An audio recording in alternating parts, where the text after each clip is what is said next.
with the theme, Restoring the Dignity of Our People through Spatial Planning and the Provision of Human Settlements, Water and Sanitation. I now call upon Honorable Deputy President, Honorable Mashatile, to start with his annual address and address the House.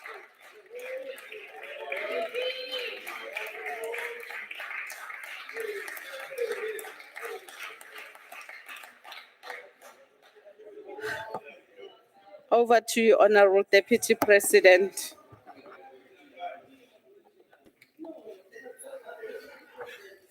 Chairperson of the National Council of Provinces, Honorable Refilwe Mutsweni-Ntsipane, Deputy Chairperson of the National Council of Provinces, Honorable Pubelan Govender, Honorable Chief Whip of the National Council of Provinces, Honorable Kenneth Moima, Premiers of Provinces, some will be speaking today, Premier of Gauteng, Banyaza Lusufi, Premier of Limpopo, Dr. Poppy Tuba, permanent and delegates from provinces, the leadership of SALGA here present, Deputy President, Councillor Pagati, all honorable members of this House. Honorable members, it is both an honor and privilege to stand before you once more in this august House for the last time in 2025.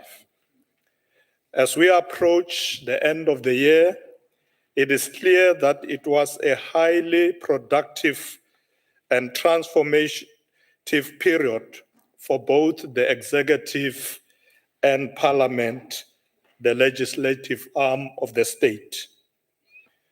Together, we have successfully advanced the legislative agenda and fortified the foundations of governance, reaffirming our collective commitment to the people who elected us to serve them.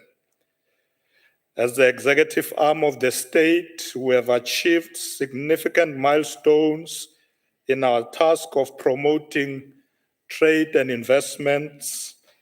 This is evidenced in the following successful working visits that we undertook this year.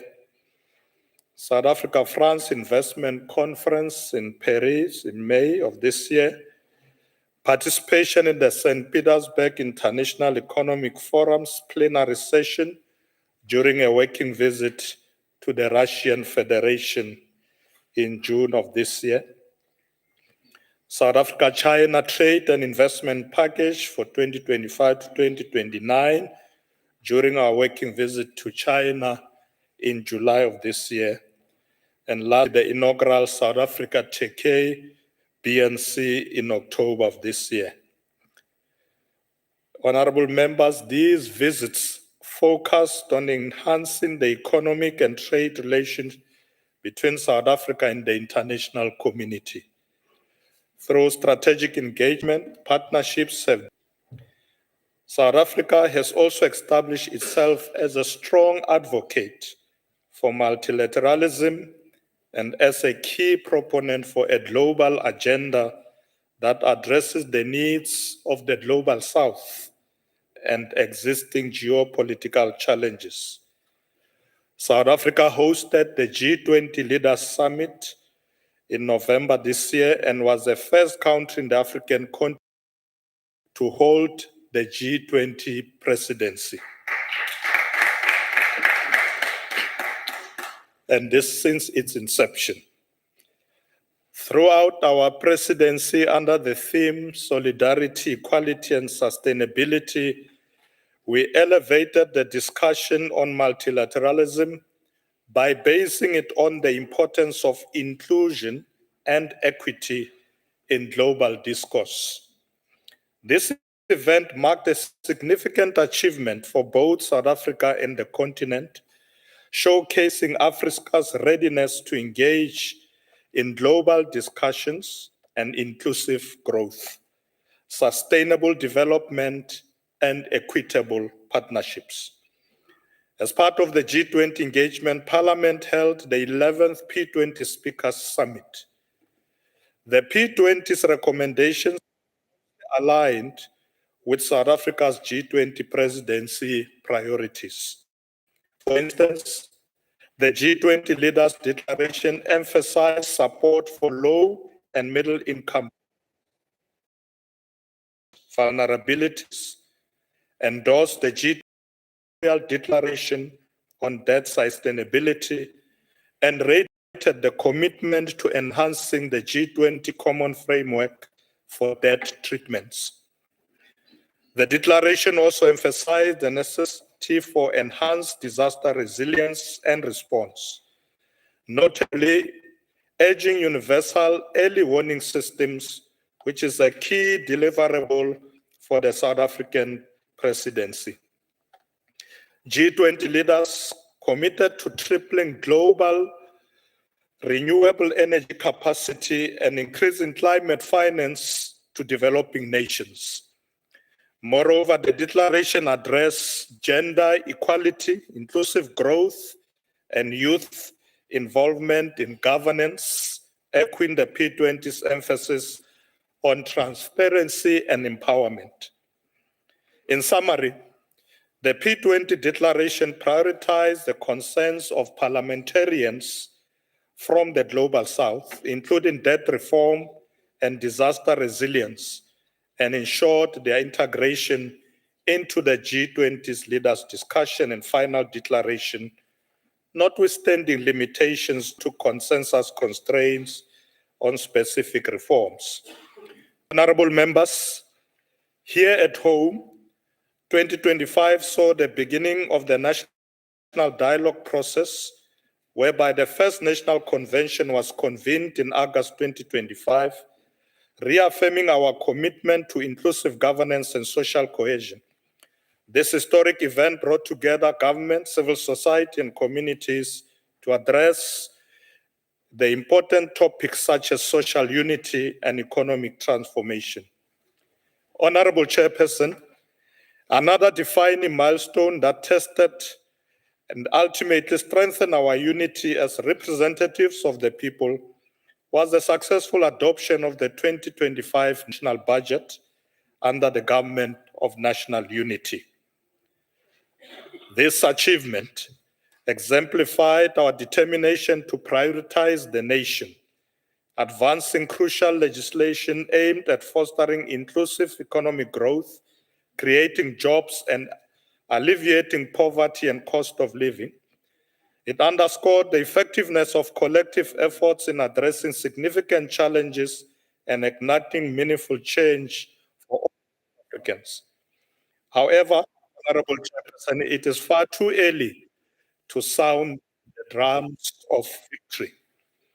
Millions of our people still wake up to the harsh realities, including of poverty, unemployment, the rising cost of living, corruption and gender-based violence and femicide. These are lived experiences that demand our urgent and steadfast intervention, particularly as we observe the 16 days of activism for no violence against women and children, as well as against persons with disabilities. Let us remember all the vulnerable women and children whose lives have been lost at the hands of men who continue to perpetrate abuse. Together, let us fight the scourge of GBVF and call on all men to be guidance of their families, homes, children, and communities. On the 1st of December 2025, I led the official commemoration of World AIDS Day in Hamasemula, Sekhukhune district in the Limpopo province, under the theme Renewed Efforts and Sustainable Commitment to End AIDS. Through this theme, we call for the reinvigoration of strategies to close gaps in prevention and treatment and emphasize long-term investments in the light of funding cuts and shift in global priorities affecting investments in HIV.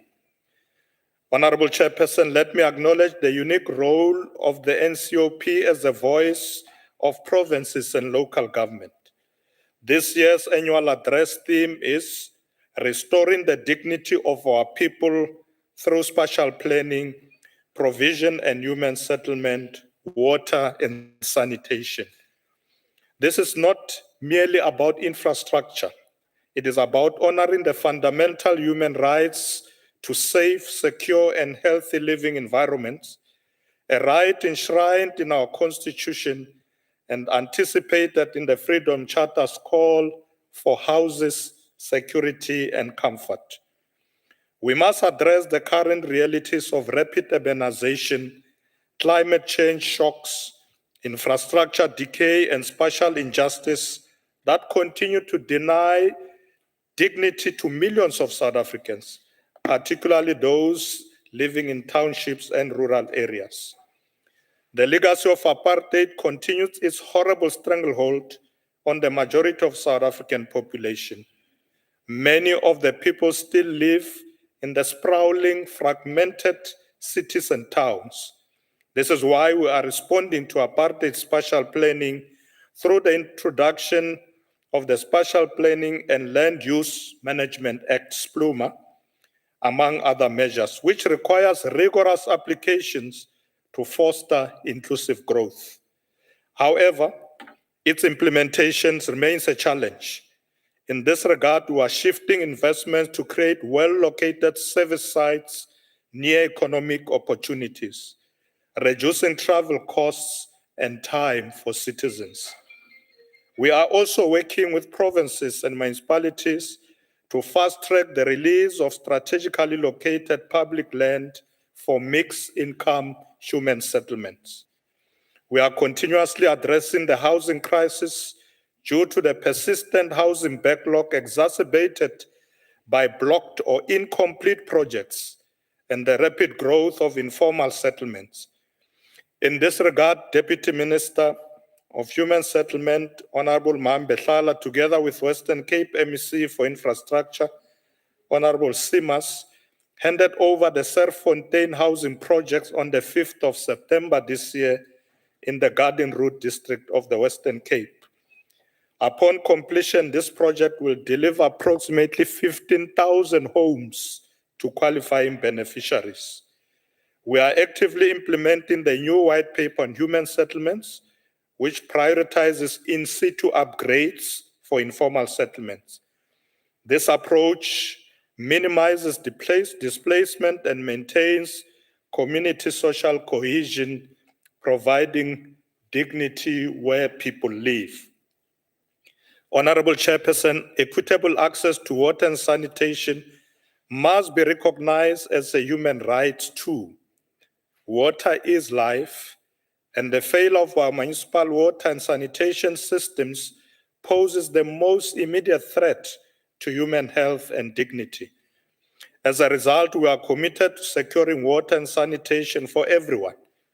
We are addressing the critical water insecurity crisis caused by aging infrastructure, poor maintenance, high non-revenue water losses of sometimes up to 50% in some areas, and the devastating impact of climate change, which cause droughts and floods. To address these challenges, we are accelerating investments in the refurbishment and expansion of bulk water and wastewater infrastructure, guided by the Water Resource Infrastructure Agency Act. We are also acknowledging the need for competent water management. In this regard, we are committed to training and deploying an additional 15,000 skilled water professionals by 2030 to enhance municipal technical capacity and governance.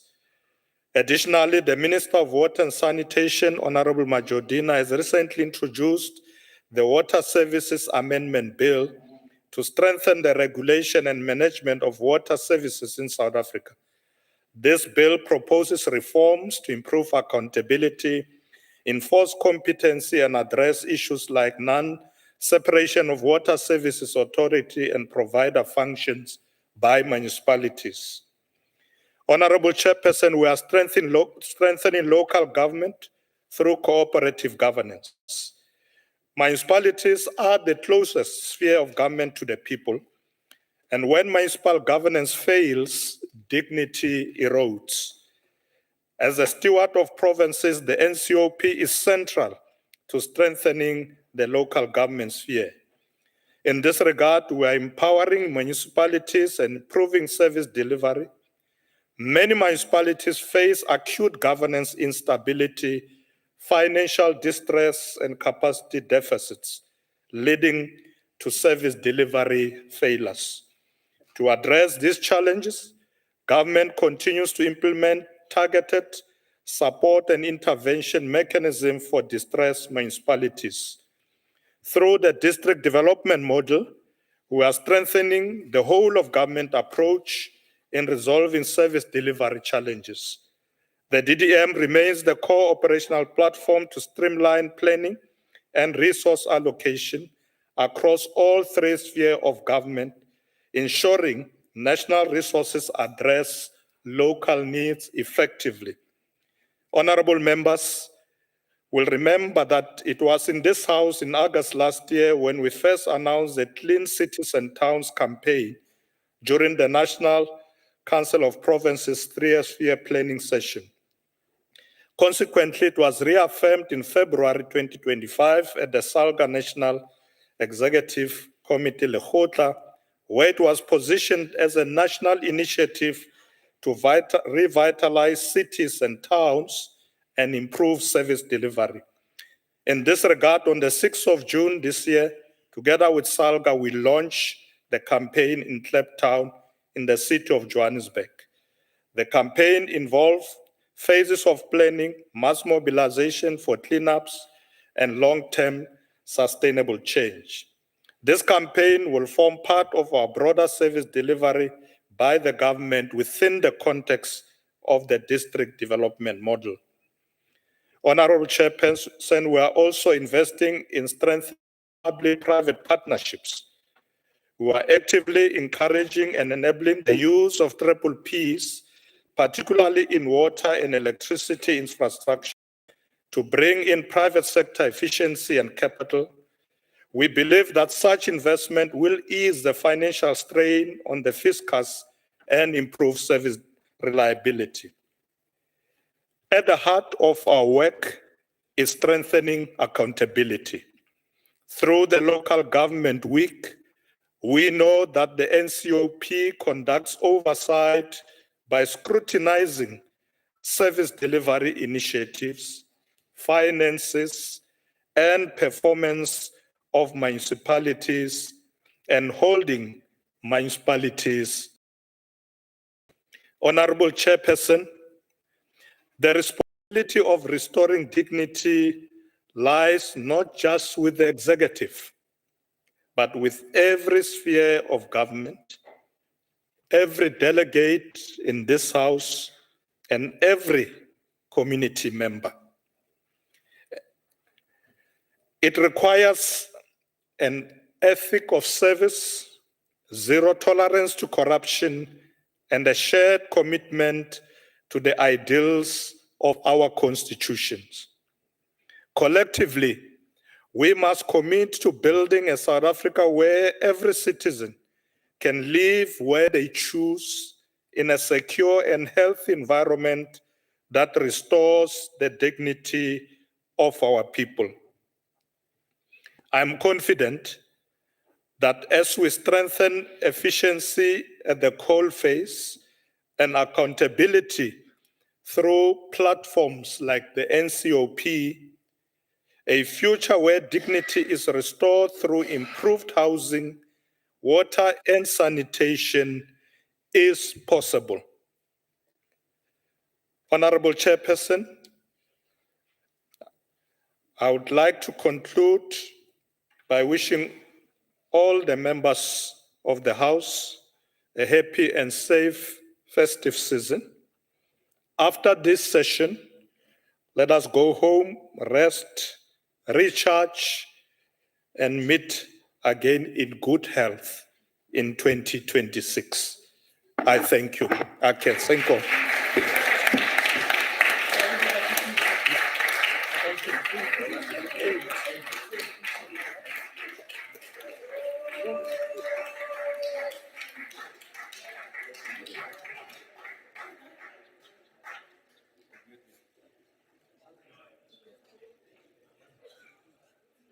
Councillor Swinene, Deputy President.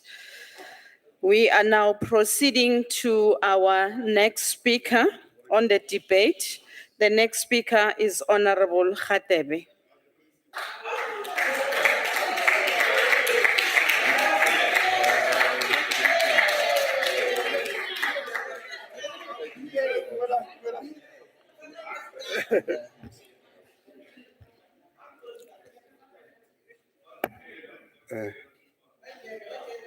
Honorable Chairperson of the Council, Honorable Deputy President, Honorable members of the NCOP, fellow South Africans, Dumelang, Sanbonani, Goeiemiddag, good afternoon. It is a profound honor to address this August heart on a matter that stands at the very heart of our democratic project. Restoring the dignity of our people through spatial planning, the provision of human settlements, water and sanitation.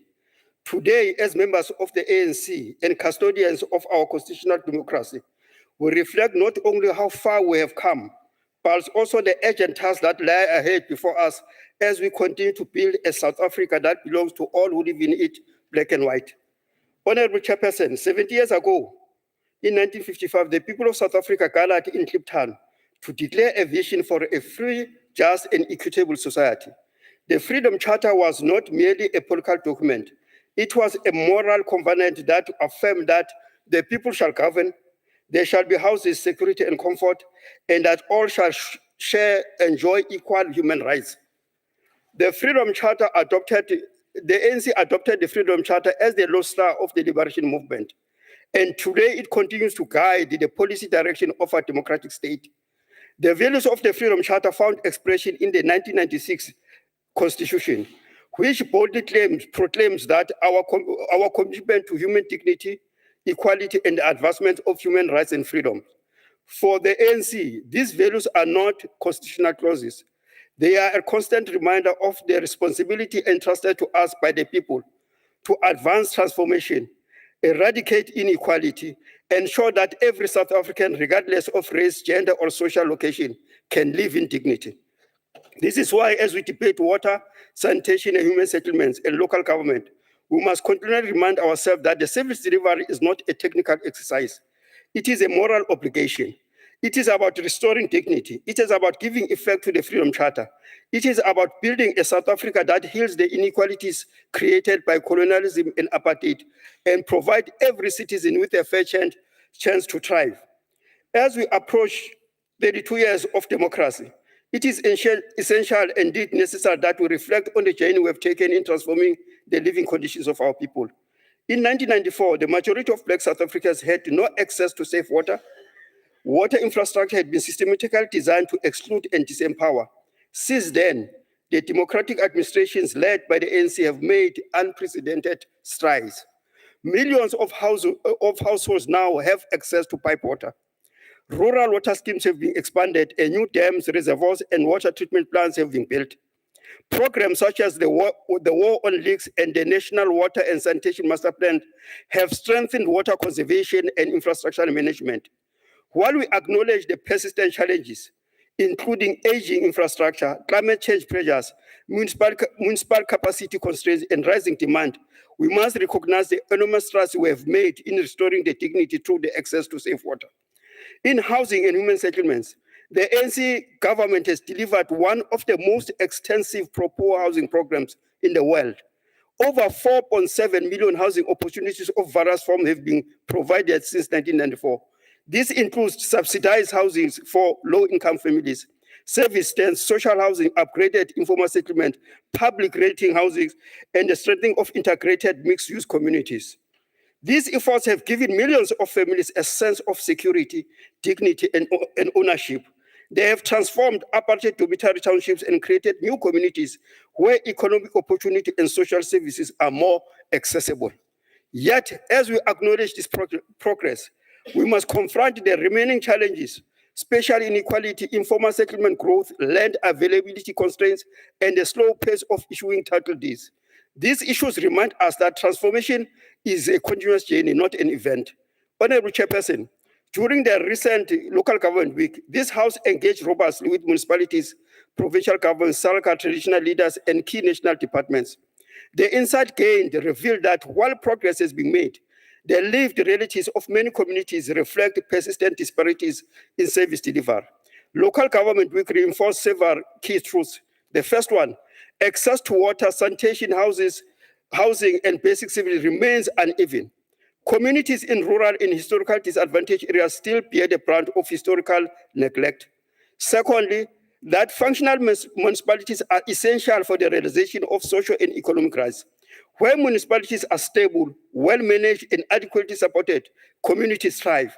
Where they are dysfunctional, communities suffer indignity. Third, the legacies of colonialism, segregation, and apartheid, which we refer to as colonialism of the special type, continue to shape our social and economic landscape. The ANC therefore recommits itself to eradicating these legacies through accelerated transformation, equitable resource allocation, and a renewed focus on inclusive development. Fourth, that the oversight is not a punitive exercise, but a developmental tool. Through the NCOP, we must strengthen oversight to ensure municipalities can deliver their constitutional obligations. Local government has made it clear that dignity and equity are not abstract ideals. They are daily needs of our people. One of the strongest messages from the communities, traditional leaders, and municipal officials is the need for truly people-driven, people-centered planning processes. For too long, planning in the municipality has been driven by consultants, top-down processes, and institutional silos. If we are serious about advancing social transformation, we must institutional planning approaches that reflect the genuine needs and aspirations of our local communities, recognize and incorporate the role of traditional leadership in rural governance and land administration, strengthen ward committees, community structures, and participatory mechanisms, integrate spatial planning, infrastructure development, and economic strategies. Community consistently emphasize the need for inclusive consultation and recognition of the indigenous knowledge systems. Traditional leaders remind us that they are not simply ceremonial figures. They are the custodians of culture, land, and governance in many areas. Their role must be integrated in municipal planning in a manner that respects our constitution and strengthens our development. Planning that ignores community is doomed to fail, but planning that includes them becomes a catalyst for empowerment and sustainable transformation. Honorable Chairperson, local government is the coalface of service delivery. It is in municipalities where water must flow, where waste must be collected, where settlements must be planned, and where communities must experience the presence of a caring state. The ANC is acutely aware that many municipalities face capacity constraints, financial challenges, skill shortages, governance weaknesses. Our task is not to point figures, but to support and strengthen. That is why the local government week was never a fault-finding mission, but a fact-finding mission so that the municipalities can be adequately supported. To advance transformation, we must monitor municipal performance, ensure compliance with legislation, promote accountability. Oversight must be proactive, constructive, and solutions-driven. Municipalities need engineers, planners, financial experts, artisans, and administrative professionals. We must invest, one, in training programs, technical support, skills transfer, and a partnership with the academic and professional institution. A municipality that cannot manage its finances cannot manage development. We must strengthen internal controls, audit action plans, revenue management, grant utilization, and anti-corruption measures. Through oversight and support interventions, we must ensure that every rand is used to improve the quality of life of our people. The clearest lessons from the local government week and is that fragmented service delivery undermines progress. Water, sanitation, housing, roads, electrification, and economic development cannot be planned and implemented in silos. We therefore call for strengthened coordination between the department, of Water and Sanitation, the Department of Human Settlements, and COGNA. This coordination must include integrated planning frameworks, joint budgeting processes, streamlined reporting mechanism, shared technical capacity, and collaborative monitoring systems. When water connections are provided without housing plans, communities suffer. When housing projects are completed without adequate water and sanitation infrastructure, dignity is compromised. Integrated development is not a luxury, it is a necessity. Our people do not experience government as departments or spheres. They experience government as one state. Therefore, our service delivery must be integrated, coherent, and responsive. Honorable Chairperson and members, as we reflect on 31 years of freedom, we must remember that the liberation struggle did not end in 1994. It simply entered a new phase, the phase of reconstruction, development, transformation, and nation building. The Freedom Charter continues to guide this phase. It reminds us of the society we are building, a society where dignity is not a privilege, but a birthright, a society where water, sanitation, and housing are not commodities, but constitutional rights, a society where local government is capable, accountable, and people-centered, a society where legacies of apartheid are not reproduced, but eradicated, a society where communities participate effectively in shaping their own development. The ANC affirms its unwavering commitment to these ideals.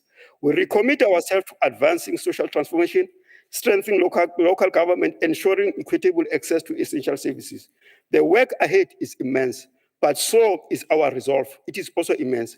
Guided by the Freedom Charter, grounded in the Constitution, driven by our commitment to a better life for all, we will continue to build a South Africa in which every person can live in dignity. Let us move forward, united in purpose, courageous in action, faithful to the vision that the people of South Africa declared in Kliptown 70 years ago. Long live the spirit and the letter of the Freedom Charter. I thank you. Ke a leboga, ba dankie.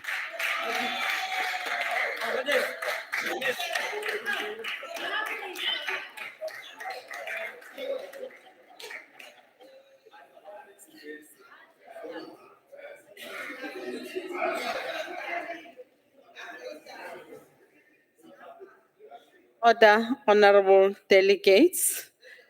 Thank you very much, Honorable Khatebe. Honorable delegates in the gallery, we are once again graced by the presence of the daughter and friend of Honorable Ndlovu. Her name is Umpile Fortunate Ndlovu, as well as Kabelano Sibube. We also have the daughter of Honorable Molokumme Letabo. Can we request them to stand so that we appreciate them and give them a round of applause?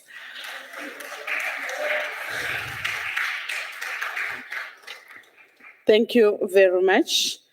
We shall now proceed to our next speaker, Honorable Skier Kocha.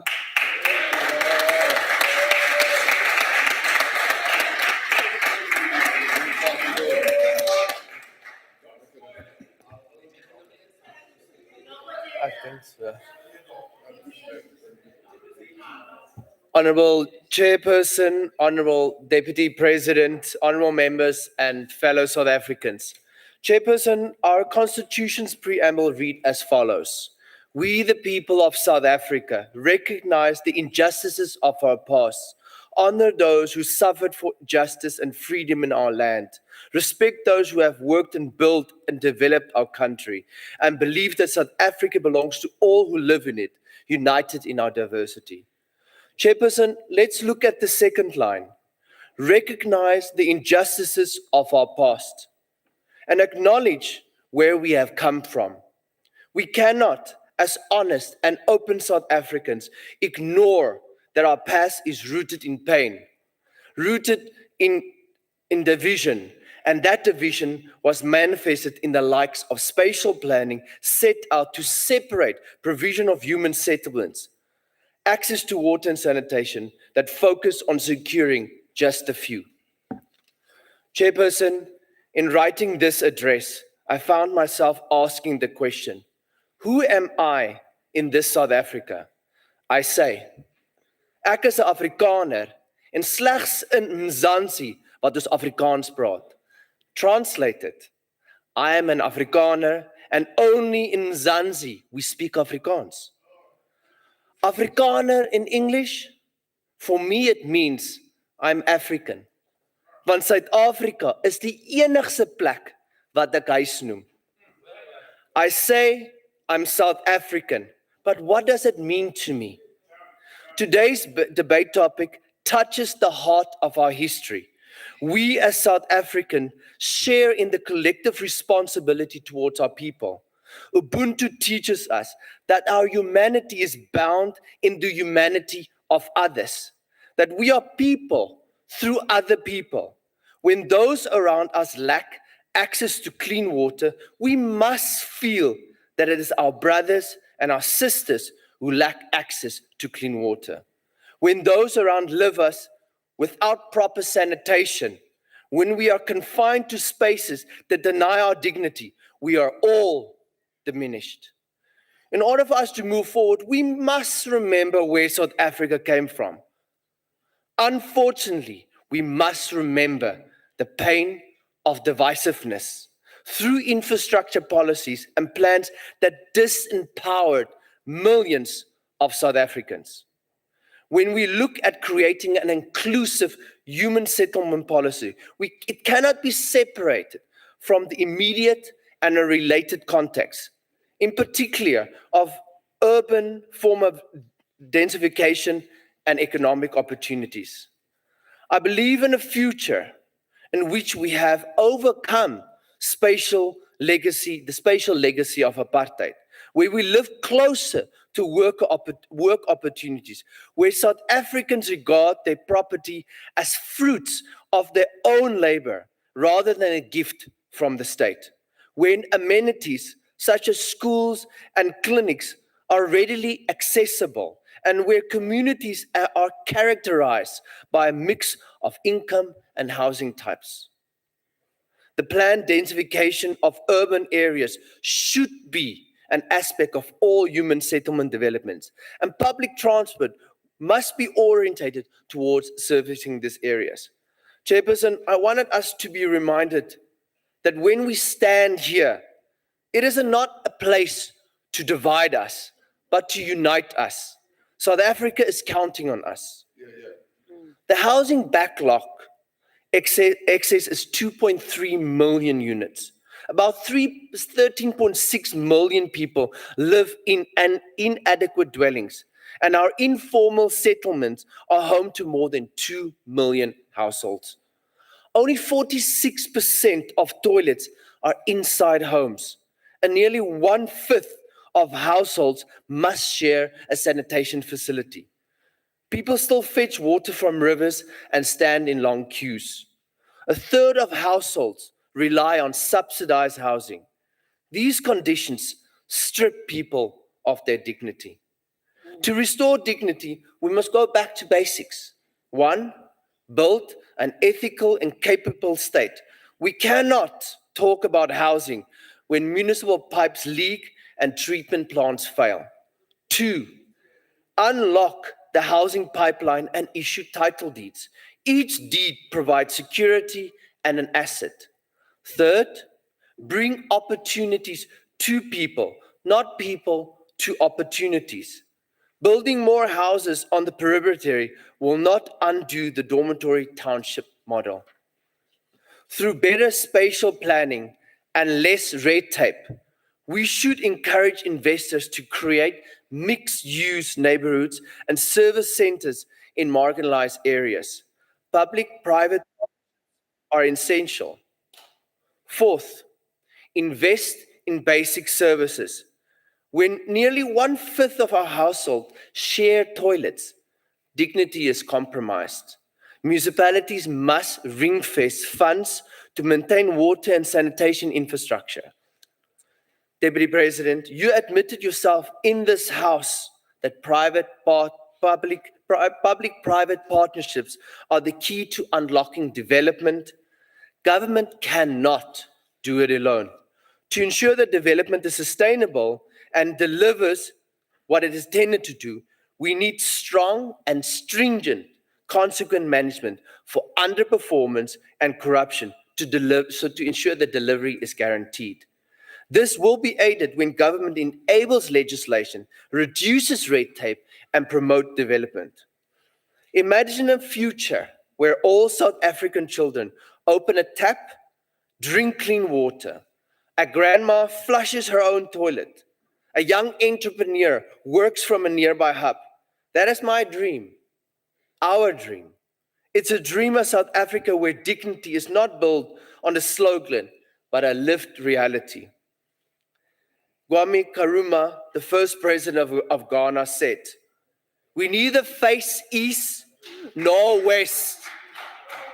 We face forward. Our children do not care about party colors. They care about whether our taps run and they can flush toilets." In closing, Chairperson, honorable members, let us not leave this place. Let's leave this place united in purpose. Let us commit to spatial justice, adequate housing, to water and sanitation for all. Let us restore dignity to our people, not through rhetoric, but through collaborative action. Because when we lift up the most vulnerable amongst us, we lift up a nation. I thank you. Ke leboha.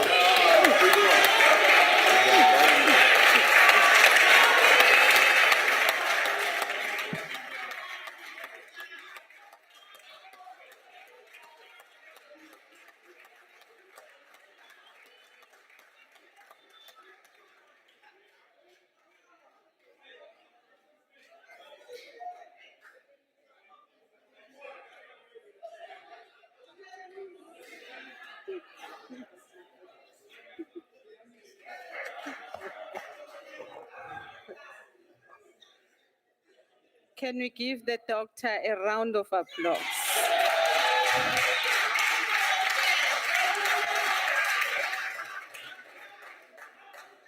Thank you so much, Honorable Skier Kocher. We are now proceeding to Honorable Montwedi.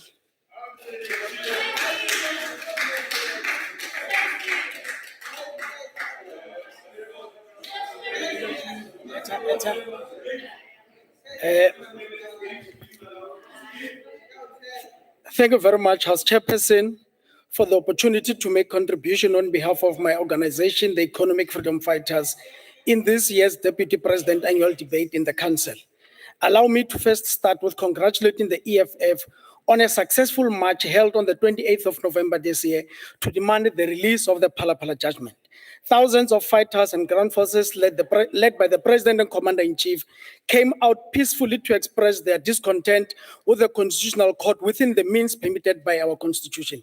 We wanted the report, and the Constitutional Court must not give anyone, including President Cyril Ramaphosa, an impression that some amongst us are above the law.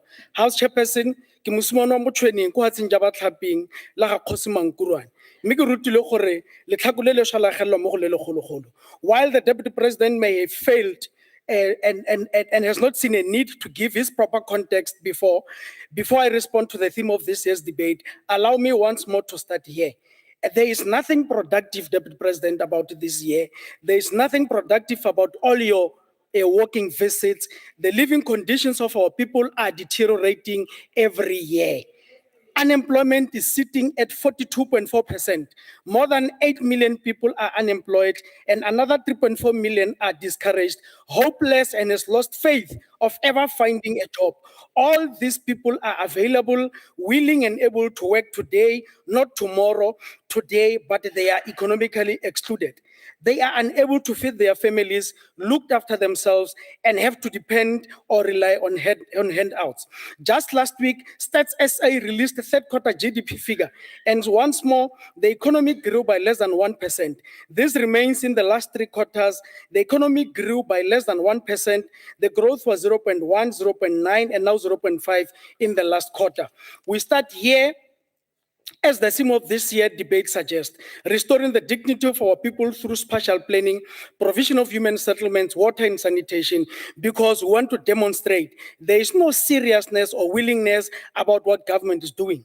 Deputy President, what is sad and cruel about the whole situation, the millions of the people excluded from active participations knows that they remain in spaceless informal settlement in Tembisa, Nyangalanga, Alexander Enfuleni, Delft, Inanda, Umlazi, Marikana, and other informal settlement, not because government is not capable. We just delivered the G20 and they saw that government is capable. They know that we can give them water and sanitation because we were able to host world leaders in Johannesburg. And on those 3 days, everything that had not worked in decades, all of a sudden worked. They know that this government can but chooses not to do anything about their hardship and poverty. House Chairperson, I will briefly deal with key issues in my debate. I will talk to land, human settlement, water, and sanitation, like the theme of today suggests. Deputy President, let me start where I ended last time when you were before the House responding to questions on the 17th of November. As the EFF, we believe that land ownership pattern must reflect the demographics of the Republic of South Africa, not the Union of South Africa in 1910. And we must blame the failure of this ANC government. We must return the land to the rightful owners. This is the only way we will restore the dignity of our people, not the current misguided approach of settling claims crippled by corruption and greed. For the current financial year, the Department of Rural Development and Land Reform has been allocated 2.7 billion to settle old order claims, and with the remaining 5,719 hectares of old order claims remaining, an estimated 65 billion is required to settle all those claims. And at just under 3 billion per year, we are likely to settle them in the next 30 years. As for the new order claims, about 163,000 claims were submitted with an estimated settlement value of just over 172 billion. And we have not processed pending the finalization of the old order claim. We agree with Honorable Skier Kochel that South Africa belongs to all who live in it. But equally, the wealth of the country must be shared equally by the residents of South Africa. That is what we are saying as the EFF. And Honorable Khadebe, it is so untrue that we speak of the Freedom Charter because this is the same ANC that has sold out on the Freedom Charter. The demands that our people made in 1955 have not been delivered thus far. Another category of claims is that we still have many of our people that couldn't submit their claims during the first and the second order claim, who are still looking for an opening of land claims, and will we ever have an opportunity to open land claims for those that have not claimed before? Honorable members, we must ask ourselves if the Communal Property Associations Act of the CPA is the best model for communal land ownership. With many challenges we see in government and instability issues in many of the CPAs, the fact is that most claimants who were dispossessed the land passed away without having gotten their stolen land, and the beneficiaries of those that passed away do not understand the importance of this process. Hence, greed has destroyed many CPAs whose land has been restored, and with others having opted for financial compensation. With these many challenges mentioned above, the only solution for the parliament is to relook at the expropriation of land without compensation bill, as government will never address the issue of the stolen land, at least in the next 100 years. House Chairperson, everyone has a right to adequate housing, and the very important right to water and sanitation. This is in our Bill of Rights. So important that founding fathers of our democracy felt the need to put such as a right that cannot be easily undermined. House Chair, let me now turn to the question of the human settlement, because this is where the dignity of our people is most visibly eroded. Section 26 of the Constitution is clear. Everyone has the right to adequate housing, and the state must take reasonable measures to realize this right. Yet in reality, we are now more than a decade behind on the housing backlog, with endless promises and zero meaningful deliveries. Your president, Ntate Mashatile, went and promised the people of your area there in Alexander 1 million houses. Today, the people of Alexander have not realized the 1 million houses that your president has promised the people of Alexander. The deputy president speak about Spluma. The Spluma was signed in 2013, but we see now there's no tangible results into the implementation of the Spluma with the traditional leadership excluded in this development that we're talking about. Honorable members, the committee must not proceed because the Department of Honorable members, we visited the province of the Northwest. When the NCOP conducted oversight in the Northwest, the situation on the ground was shocking. We went to Tsunyani village and Namahikeng, which was just a scheduled follow-up visit. Honorable members, the committee could not even proceed to that project because the Department of Human Settlement had done absolutely nothing since the last visit a year ago. The same dilapidated structures, the same abandoned projects, the same empty commitment. There is no government that has normalized failure. This is a government that has normalized failure. We were further told that 80% of human settlement budget is now being directed towards unblocking previously funded projects. While we welcome this principle, it exposes far deeper crises.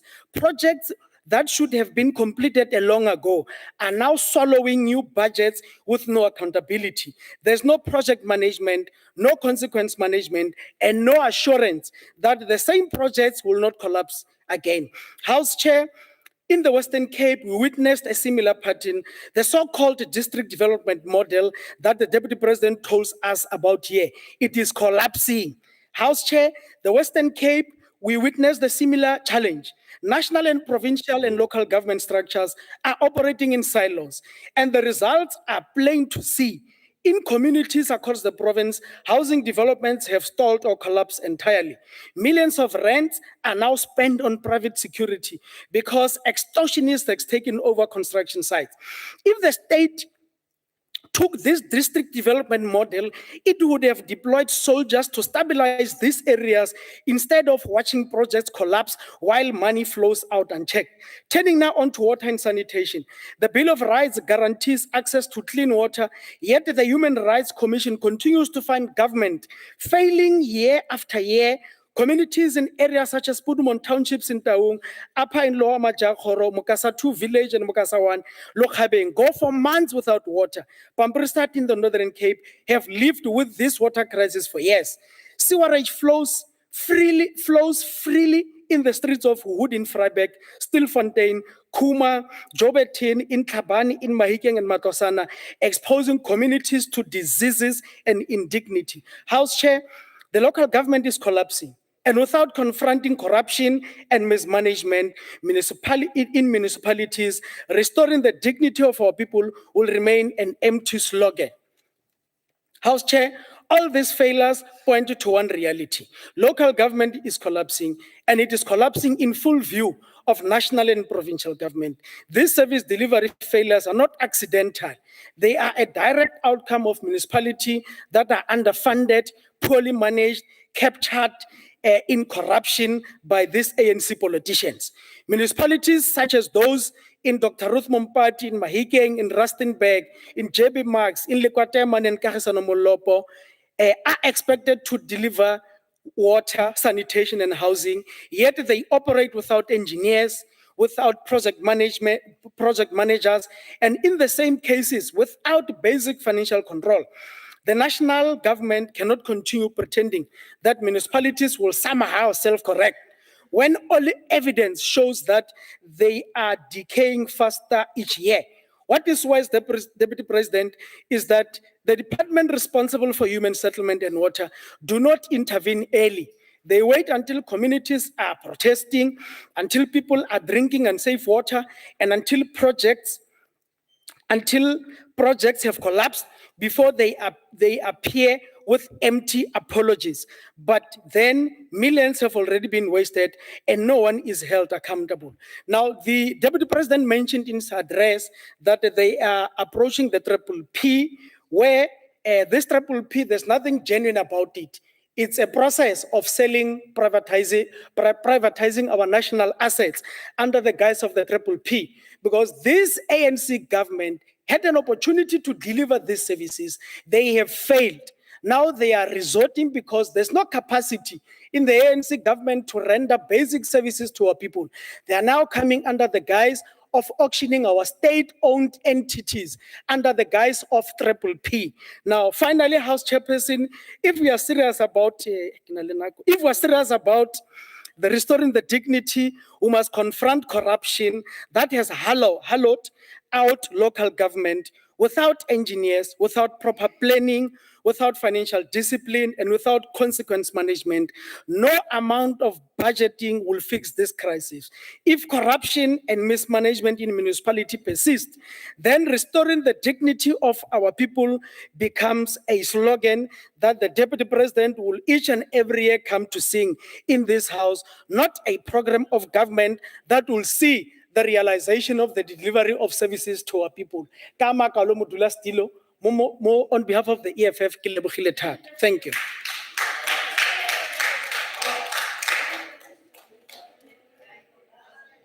Thank you, Honorable Mundwedi. We are now proceeding to the Premier of the province of Gauteng, who has joined in through the virtual platform. Honorable Premier, the floor is yours. Thanks so much, Chair. Truly appreciate the moment and the opportunity. Let me also extend my sincerest greetings to the Deputy President of our country, Dr. Paul Mashatile, fellow members of the House.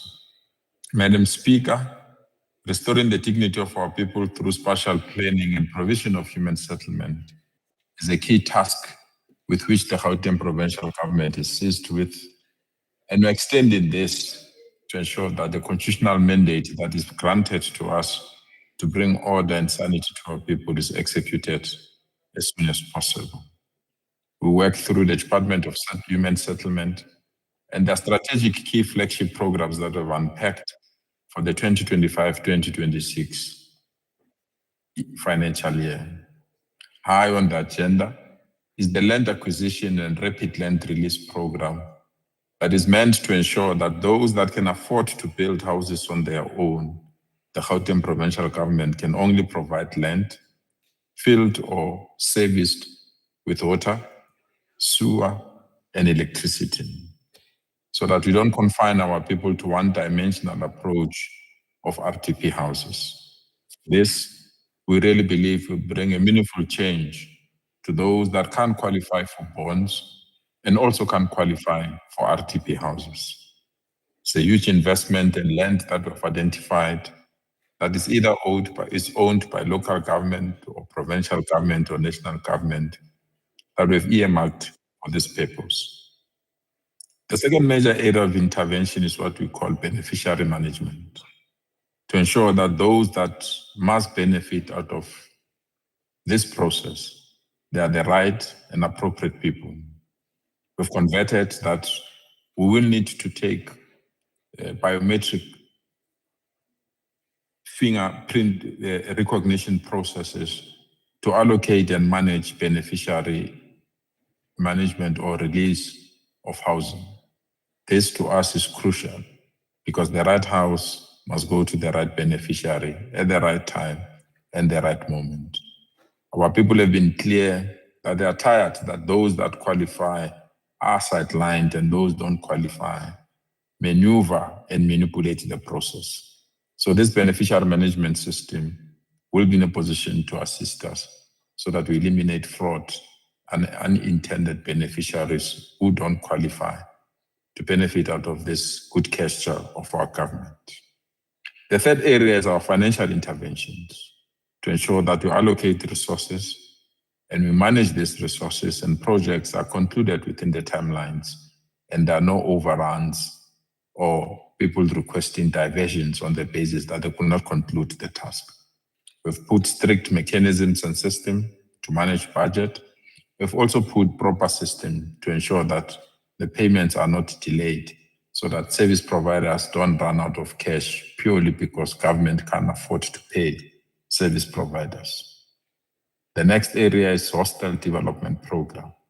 We have the strong view that hostels remain the symbol of apartheid and we must find a way of redeveloping them to suit those that prefer this form of residential. Our view is that even though hostels were established for single-sex people, it's quite clear that they are now family units, and we need to move and upgrade them to accommodate this interest. And that those that are staying within hostels, they also deserve all the necessary amenities that can be provided by government. We are proud that all the hostels that are owned by the Gauteng provincial government, we've connected them with free Wi-Fi. We've also included CCTV cameras, and we've assigned medical support in terms of either clinics, and we've also added the support for ECD so that children that stay in this area don't have to travel a long distance, on the basis that we believe hostels need to be redeveloped and realigned to be family institutions that get support from our government. Our next area of intervention is our urban renewal program, a program that ensures that townships are no longer townships on the basis of the way they were created by the apartheid regime, but they're modernized, they're provided with the necessary support, and they represent the future of our country and the way we want our urban areas to look like. Here, we are also making a huge investment in terms of free Wi-Fi, huge investment in terms of CCTV cameras, and our ability to change the entrances and the exits of our township and allow people to get access to funding so that they can upgrade their own houses to move away from the township dwelling system that has characterized our country for quite some time. We are also taking a firm stand to upgrade informal settlement. The upgrading of informal settlements and breaking new grounds and to service sites is to identify those informal settlements that need recognition and demolish those that have been hijacked by people who invade land and mislead our people with an intention that government would invest in those informal settlements. The categorization of proper informal settlement and the labeling and formalization of this informal settlement will remain hopeful. It will assist our people to know which informal settlement is within the radar of the government and which informal settlement is not, so that our people are not misled and left unattended. But despite our short-term challenges within the sector, the construction industry in South Africa has a very positive outlook in the medium to long term, with a compound annual growth rate of 5.7% expected for the sector between the years 2023 and 2027. Most of this expected growth is owing to increased government investment in large infrastructure projects, creating a demand for construction professionals, contractors, and subcontractors in the upcoming years, as well as the opportunities for SMMEs development. Our focus remains an area in which we want to accelerate delivery of integrated and sustainable human settlements across the province, with the aim of addressing the increased housing demand and reducing the housing backlog within the province. The Gauteng Department of Human Settlement continues to work systematically in order to expedite title deeds issuance and ensure that we hand over to our citizens an important economic asset that they can use in order to participate more meaningfully within the mainstream economy. In the next few days, we'll be releasing almost 1,300 new title deeds to our people so that we can allow them to use this title deed for economic activity, but most importantly, as an affirmation that the asset belongs to the family.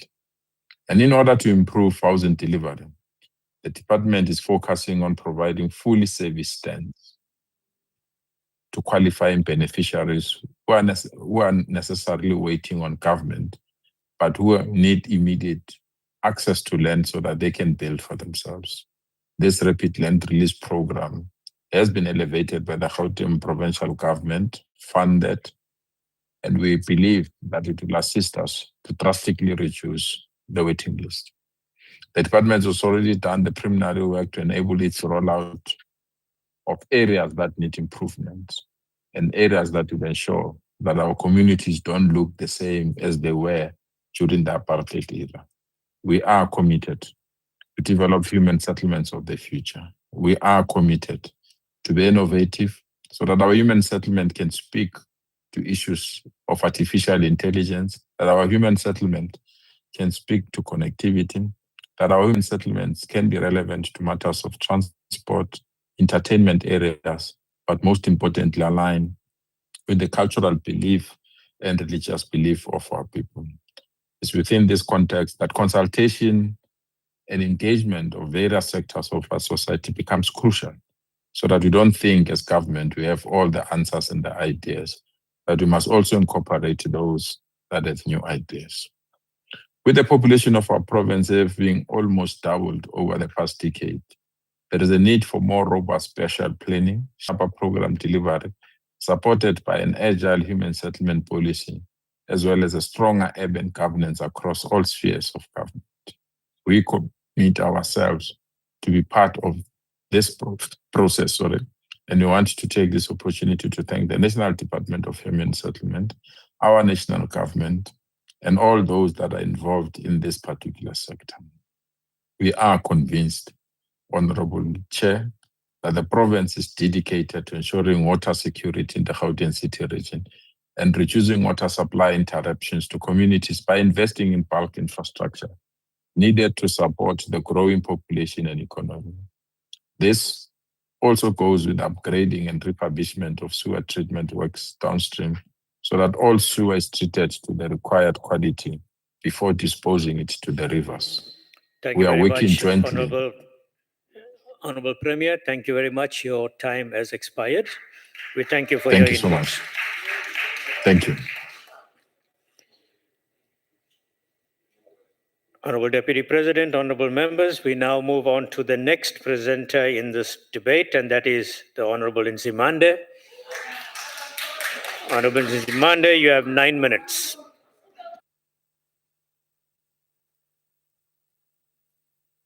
Now, good morning, good afternoon, Chair, Deputy President, viewers at home, and members in this chamber. Firstly, I want just to remind the African National Congress that we used to say, you will be not a revolutionary party or organization if you'll beg the system of exploitation to integrate you. Together, we used to say the revolution overturn and destroy systems. Ansakusho lokho ngoba namavaga. Into enyeziwe nje senihlangene nalabantu ama-right wingers, Freedom Front Plus, AfriForum, and DA. Hey, engalile uthambo bona sinje. Let me remind you, the people's patience is not endless. Don't push us too far. Today's topic, Chairperson, strikes in the heart of social transformative agenda and which is instrumental in our social economic revolution. Chairperson, I stand as an advocate for our people with no roof over their heads, living in inhuman RTP houses with no privacy, much less than inferior than the mesh boxes. Those lives in shacks who faces brutality of floods every day. Those who have been waiting endlessly for houses, those without running water, those drinking raw and untreated water mixed with sewer, those children at school and adults using the bucket system and unhygienic pit latrines, and those who are on daily basis enduring brutality of the system after building their own formal houses using their last cent of pension monies. I've witnessed, like you might have done, their houses being demolished by this brutal government in the quest to appease the thieves of our land and foreigners who have been given private property rights in our land. Oh, what a shame. The NDP elucidates that by 2030, South Africa should have transformed human settlement and the spatial economy to create more functional, integrated, balanced, and vibrant urban settlement. That has turned to be a pie in the sky, for the backlog is skyrocketing, with informal settlements growing faster than RTP houses. Our people enjoy the brutality of forced removal and demolition of their formal housing structures. It happened just recently at Kriel and some parts of the country. Irrespective that they've been living in such places for more than 3 decades. Millions of our people are living under deplorable conditions despite the constitutional obligation imposed on the government to positively ameliorate these conditions. The undertaking from the Freedom Charter that all people shall have the right to live where they choose, be decently housed, and to bring their families in comfort and security is dream deferred by this government. Give us a government in while some million of our people demise while waiting to enjoy the fruits of the charter. The elect GNU mafias have the audacity to stand on this podium with their heads high and talk of restoring the dignity to our people, despite being forewarned that the set targets in their plans are not realistic and achievable, owing to budget cuts, factors negatively impacting informal settlement upgrade, bureaucratic impediments, including compliance with environmental and spatial planning laws, slow proclamation of townships, and setting a realistic issuance of title deeds targets, while knowing that the destitute will not be able to afford the amount ranging between 20,000 to 50,000 as required. This DNU led by DA, ivele yenze njengabakhongi bezolobola bememeza ngamatshe emzini wendoda kungekho nkomo esibayeni. Furthermore, they unrealistically set targets to deliver provincial housing units, save sites, affordable rental units, and community resident units. The progress is marginal. Again, we are saying the people's patience is not endless. Don't push us too far in the name of law and order. There shall be no peace until our land is handed back to the rightful owners and the dignity of our people restored. We want our land back as the AF, Freedom Front Plus, Afro Forum, and the darling African National Congress of Rama proudly stands here and speaks of restoring dignity of our people. Nisafuna omunye futhi 30 years ngaphezu kwalo ebeniwuthola. Hayi, angensigxeke phumani kithi asisafuni lutho ke manje. This government has not only failed to restore dignity to our people for more than 3 decades, but have arrogantly displayed the don't care attitude. We are saying now is the time of our people to liberate themselves from the bondage of blind loyalty, misplaced hope that the right-wing parties, Freedom Front Plus, Afro Forum, DA, in marriage with the ANC, shall bring them all freedoms. We are saying to our people, do not lose focus. The day shall dawn soon when we take over the government. On water, the National Water Task Team, led by the highest or second highest office in the land, has failed. The quality of water continues to decline, posing health risk, amongst others, due to the insignificant investment in water infrastructure by DHGNU-led government. Despite severe strain on it due to an aging system, lack of maintenance, increasing demand, and climate change. Other than the quality of water, the deterioration of water infrastructure has consequences of intermittent supply and an increase of opportunistic like water tankers, mafias, created by the very same GNO. In some parts of our country, we're on the brink of day zero, but we have government. It is myopia to assume that South African National Water Resource Infrastructure Agency Act is a panacea for water infrastructure concerns. The cost for maintenance and expanding water infrastructure is passed to the consumers, including the one associated with the pumping and treatment of water. Water tariffs increased 4 times faster than inflation since 1996. Between 2020 and 2025, water prices in the country went up by 50%. Fail of DA-led GNU to have the adequate investment in water infrastructure continue to affect consumers negatively. Many national water projects have experienced undue delay due to the fund constraint, poor planning, and this corruption that is led by this government. Ages of delay ranges between 7 to 13 years. For example, we have lost a lot of money, like in Eastern Cape, 3 billion project not finished. KwaZulu-Natal, 3.8 billion. Limpopo, 5 billion. No, nothing that is moving. Sibanikele ithuba, abaphume. The consequence of the incapabilities of this government mean communities in villages, including people from Ekuvukeni to Mhlumayo, will continue to drink the water mixed with sewer entering natural water. I speak for the people in the township, cities, and suburbs. I speak for the people staying at Haman village complex in Roodepoort who have prepaid water meters paying COJ monthly, but taps have run dry for many months. These are the people affected by poor planning owing to inherent incompetency and corruption on the delayed project. To DA Freedom Front Plus, Afro Forum, and ANC darlings, we are saying the people's patience is not endless. Don't push us too far. To our people, we say the day shall dawn as your patience is not endless. Come 2027 and 2029. Okokugcina, si Deputy President, lokhu kokuthi uthembisa labantu abamabhunu DA ukuthi uzoyibhekisisa le ndaba ye-BEE based on their submission, usivusela amanxeba, la manxeba wawenza mzukwane, ugijima ne-Save South Africa. Amandla.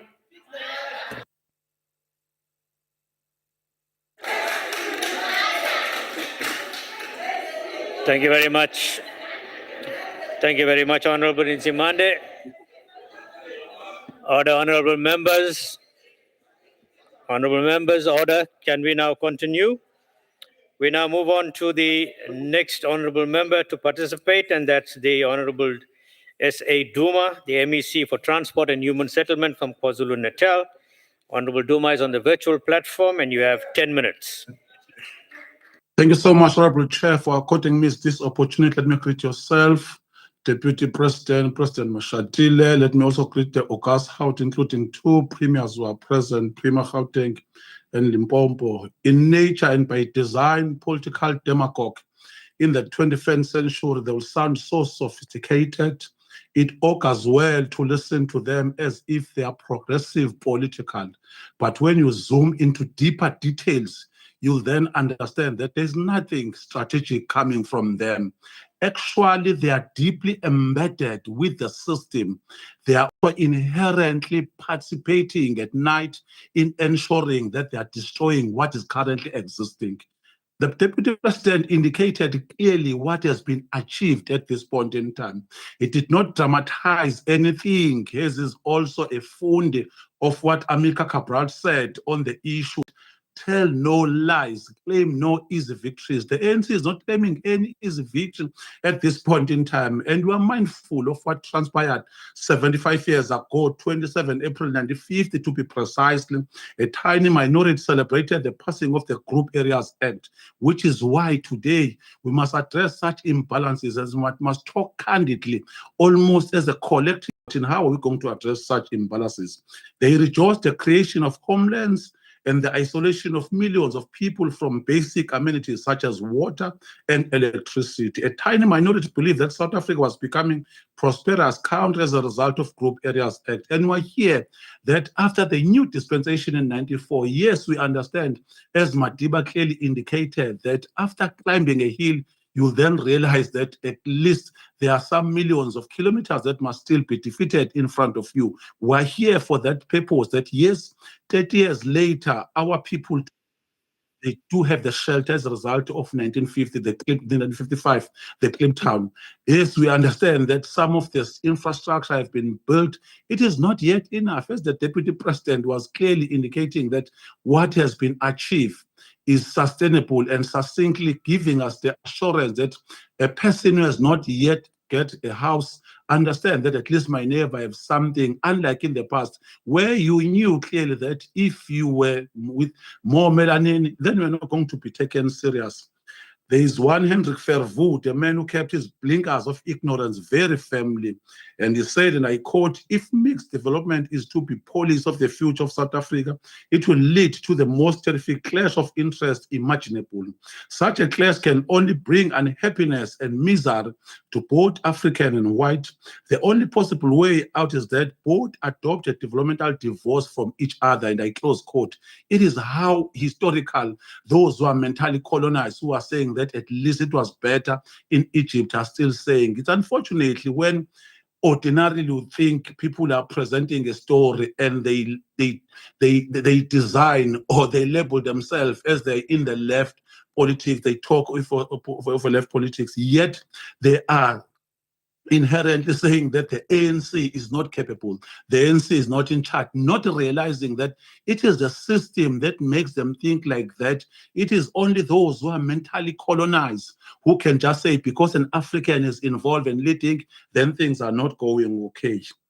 History is often made by ordinary people, Honorable Chair, because of their experiences and the dictates of their circumstances are driven to perform extraordinary feats. The Story of Freedom Charter have already highlighted on the issue Gliplands Hostel, KwaMashu Hostel and Township Suburbs, Umlazi, KwaMashu, KwaMakhuta, Ketomana, Hama, were created not for human settlements, but as a source of a cheap labor. Today, we have turned those into what is habitable, into what an ordinary citizen can also claim a victory because they do what is called the title deeds. We are distributing this almost on a regular basis. As Honorable Premier of Gauteng has already highlighted that historically we can only occupy and you have to be counted as if you're an animal because ours was just to contribute with cheap labor in the past. In a democratic South Africa, we have built Vulindlela expanded people's housing, which is called EPHP.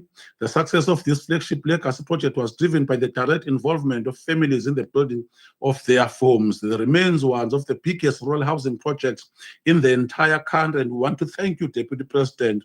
9 wards in Msundu's local municipality with 2.6 billion funding to deliver 25,000 units. We currently can feel what has been achieved by this government because the ANC is currently leading. We want to also appreciate it through Konopia Housing Development. We are responding decisively to the legacies of the Group Areas Act.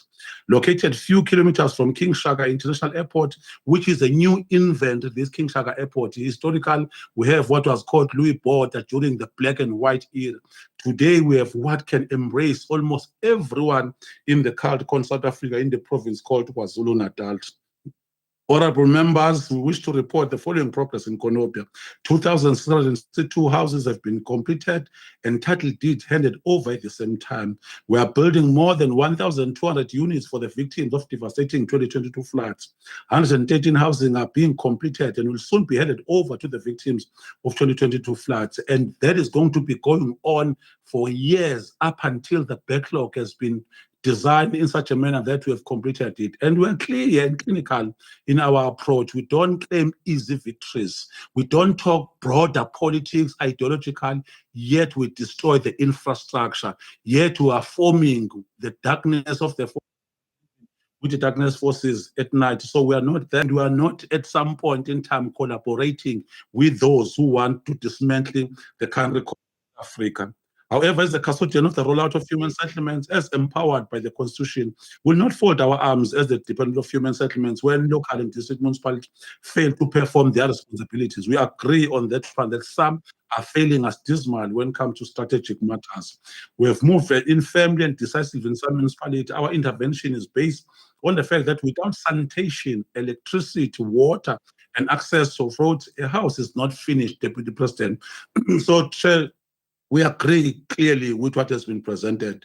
Based on our commitments to unblock and project, we have managed to reduce the number of block projects to 16 in the province of KwaZulu-Natal. Out of 12 from the 16 are as a result of abdication of responsibility by district and local municipalities. There are municipalities who are water authorities, yet they are not giving access. Like, for instance, if I could just cite a few, we've already dealt with Tubaleti in Tonjani local municipality under King Cetshwayo.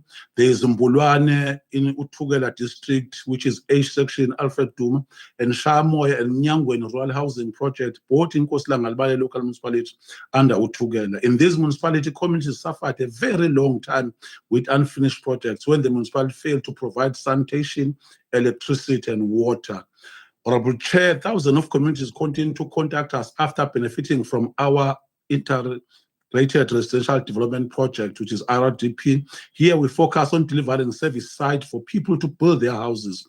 We continue to allocate plots of land where basic infrastructure such as road, water, drainage, and electricity is provided. As was spoken nicely, Deputy President, about the Splume, we are taking that into cognizance, not those who are just saying that occupy this land without any scrutiny, without checking the environmental impact assessment. They just say that as an opportunistic mantra and as a populism stance. If then government comes, you are seen as if you are not doing what is correct. So you must always take the responsibility as the caring government, but on the same breath, follow the aptitude level of what is the Constitution of South Africa currently. We've already built 35,000 for military veterans under the military environmental veterans housing programs. Honorable Chair, the National Department of Human Settlements, led by Minister Thembi Smelane, targeting the registration and handover of 80,000 title deeds. This will unlock the asset value worth more than 16 billion, as trying by all means to address the imbalance of the past. For our part, as Department of Settlements, we have targeted to issue 2,481 title deeds in this financial year. We have appointed our own conveyancers to deal with challenges faced by municipalities. These include missing and deceased beneficiaries. In some instances, houses are occupied by illegal occupants. In other instances, houses are sold by unscrupulous criminals that we are currently dealing thoroughly with them. Then in conclusion, Honorable Chair, a house is made of bricks and beams. A home is made of hopes and dreams. We'll continue that as a revolutionary house in the progressive state. Our people must always be serviced, not by a populism stance, not by a rhetoric, but we are practical even when they are suffering. As you know, what transpired in Mshwati, we're there on the first day after people were swept by a storm. We are going to install the TRUs. Even this December, right now, we will be contributing and ensuring that they've got shelter on top of their head. Thank you so much, Honorable Chair, for affording me this opportunity. Thank you very much, Honorable Duma. We now move on to the next participant, and that is the Honorable Councillor Pakati from Salga, who has 10 minutes. Councillor Pakati, you have 10 minutes. Thank you very much, Honorable Deputy Chair of the NCOP. Greetings to the Deputy President of the Republic of South Africa, Honorable Premiers and MECs, Deputy Minister of Human Settlements, DM Mahambetala, Honorable Chief Whip of the NCOP, Honorable members. I bring greetings and well wishes from the South African local government fraternity as we wrap up another eventful year. We are moving into a year where we'll also be wrapping up another term of local government. It is an opportune time to begin reflecting both on our term of office as well as the cumulative journey since the advent of democratic developmental local government, starting with where we live, where we work and play, notwithstanding the numerous gains we have registered since democracy, which I will not get into today. Unfortunately, one of the stubborn legacy problems is spatial fragmentation. Our fragmented past, unfortunately, continues to haunt us. Poor cooperative governance and lack of integration in state planning across the spheres of government has undermined the integration and transformation of our spatial landscape. We have delivered over 5 million state-subsidized housing opportunities in various forms, possibly housing 20 to 30 million poor and vulnerable people. But we continue to place them in far-flung areas where they must forfeit up to 40% of their income on transport so that they can access economic opportunities. Beside the money they spend on transport, the time spent commuting is destructive to family life. Parents are unable to effectively bring up their children, resulting in some of the social problems that we continue to face. Despite years of land reform programs, the hunger for land to live on remains a challenge. While people may have housing opportunities on the fringes, they also need to stay close to their places of work.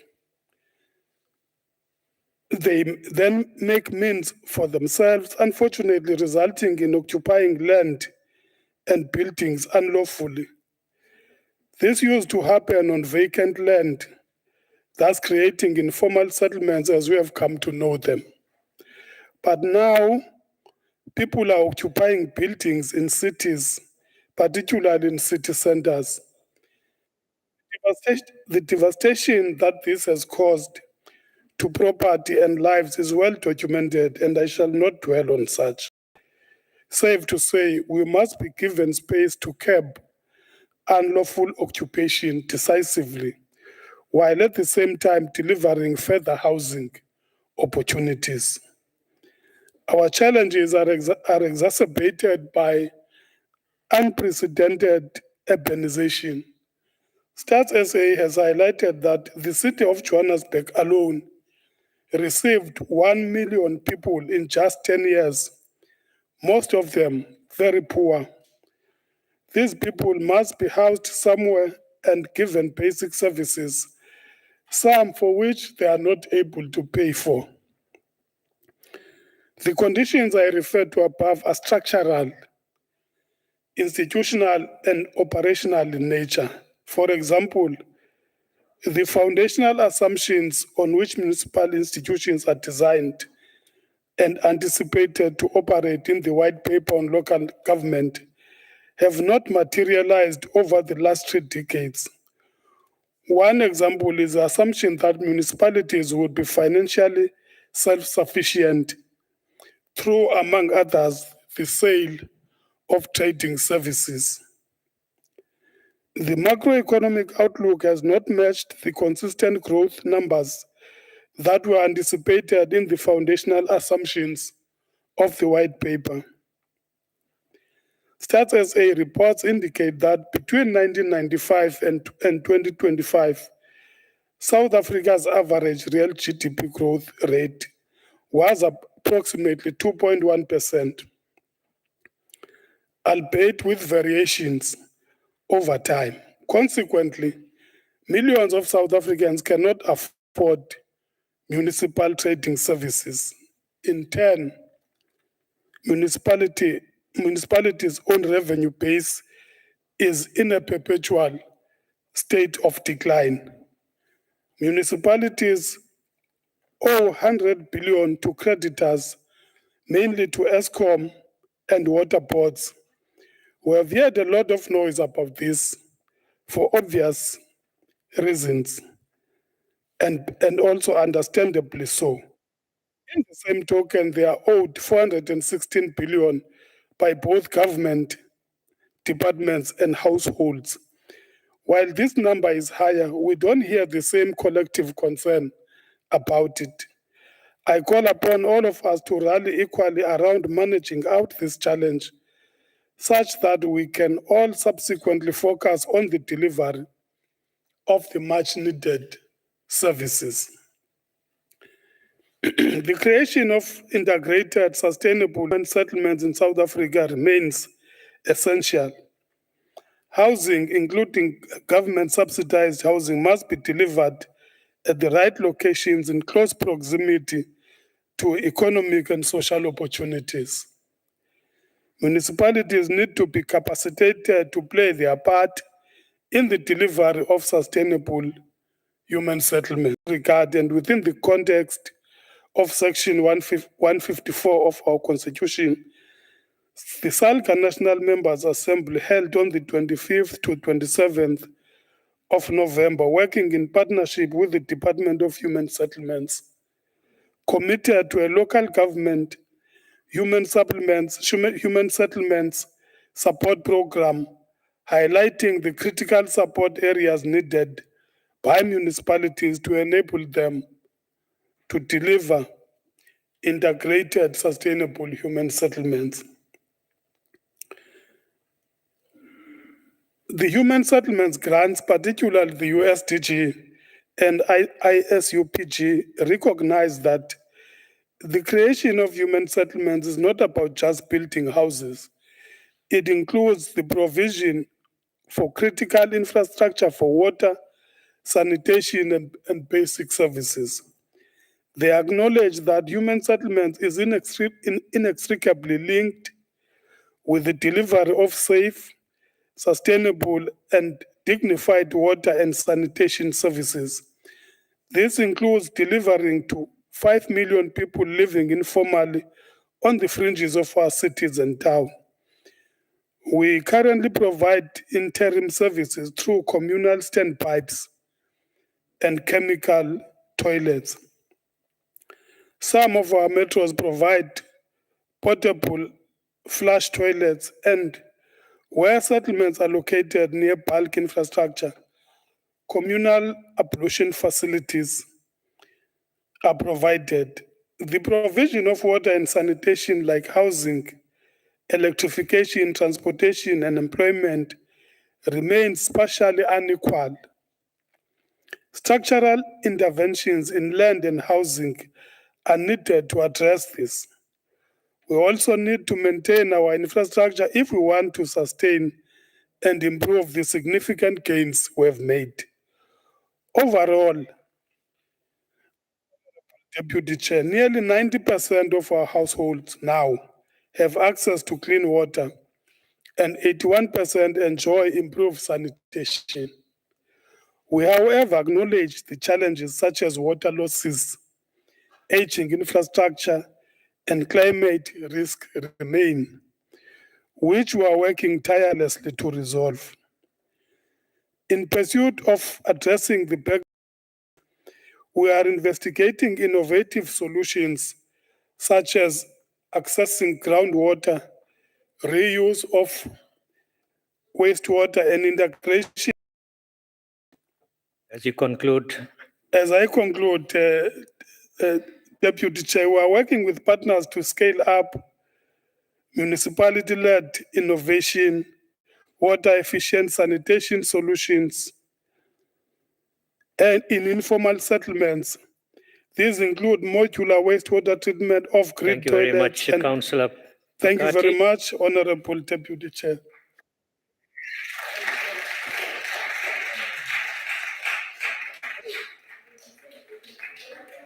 Thank you very much, Councillor Pakati. We always, the association that we have with Salga, and your presence in the chamber is always welcome. Honorable members, we now move on to the next debate, and that is from the Honorable Mokhai, the DA. You have 8 minutes.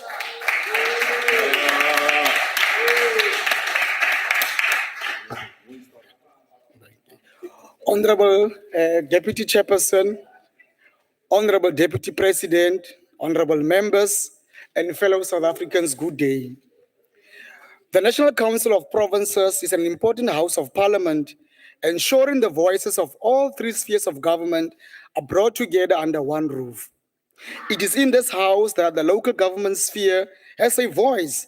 Its umbrella body, the South African Local Government Association, as we rightfully heard from Councillor Pakati, to give impetus to its issues in national legislature. It is thus befitting that the theme of this debate today touches on the core of local government service delivery.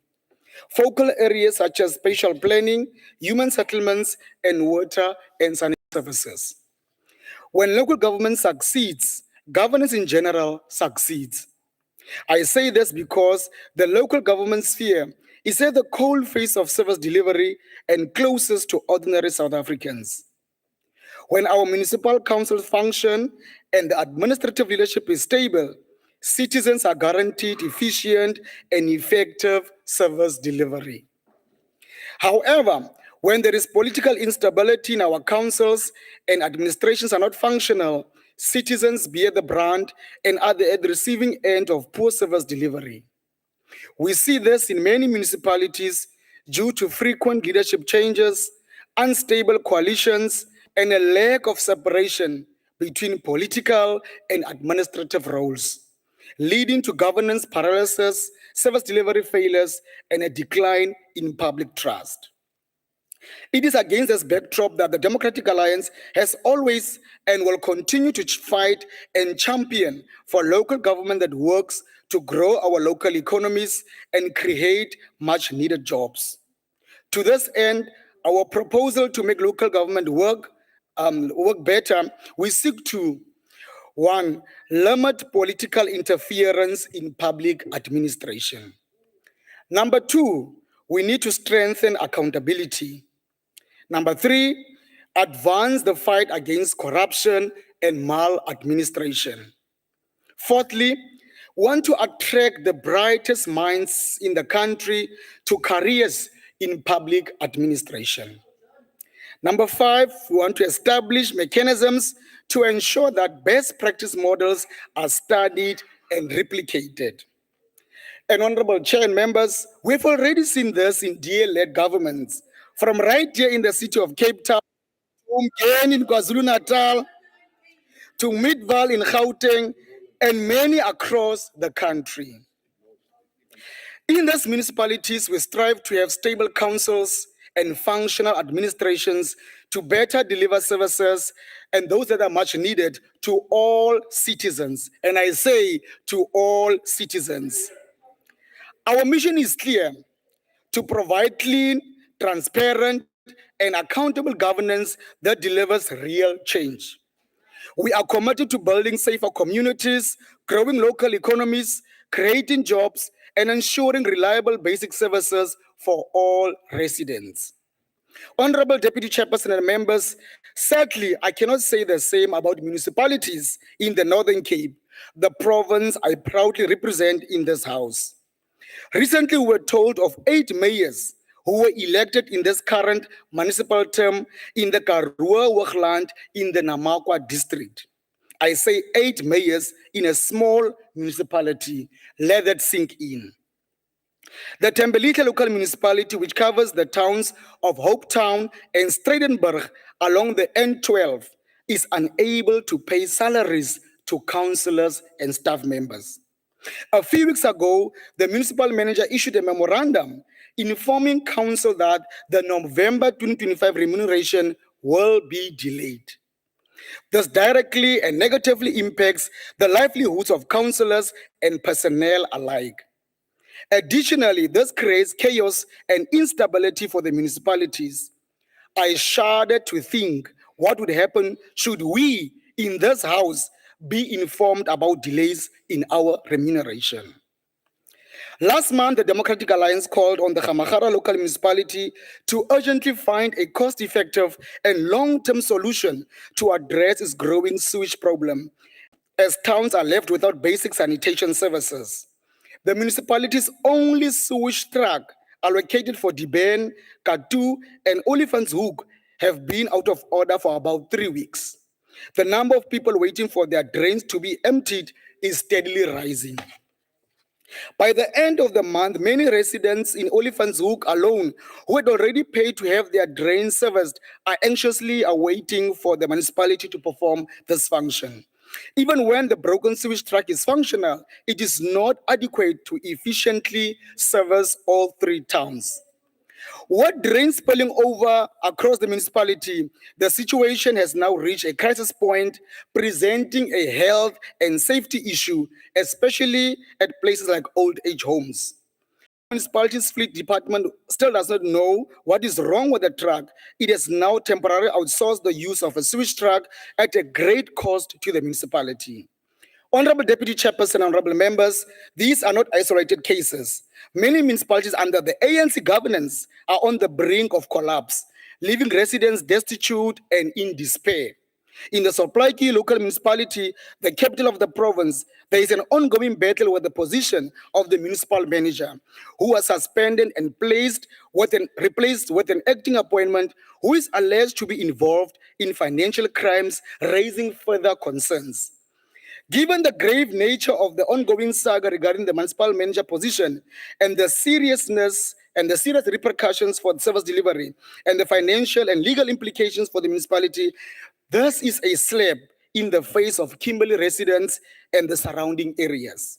As I conclude, Honorable Deputy Chairperson, I laid bare the myriad of challenges facing local government in our country.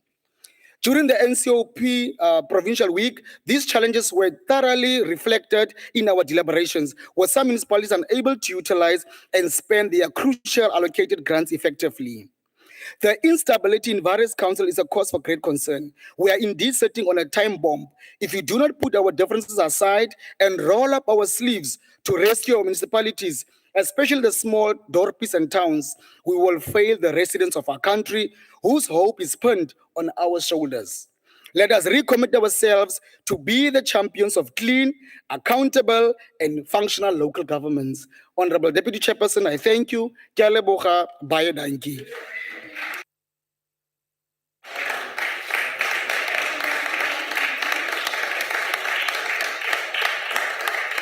Thank you very much, honorable members.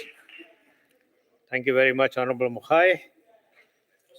We now move on to Limpopo, and I'm told that the Premier Ramatuba has been replaced by the MEC for Treasury, Mukhai, who has 10 minutes on the virtual platform. Thank you, Honorable Deputy Chair of the NCOP, Honorable Deputy President of the Republic, esteemed honorable members of the NCOP, premiers and MECs present, fellow South Africans, good afternoon.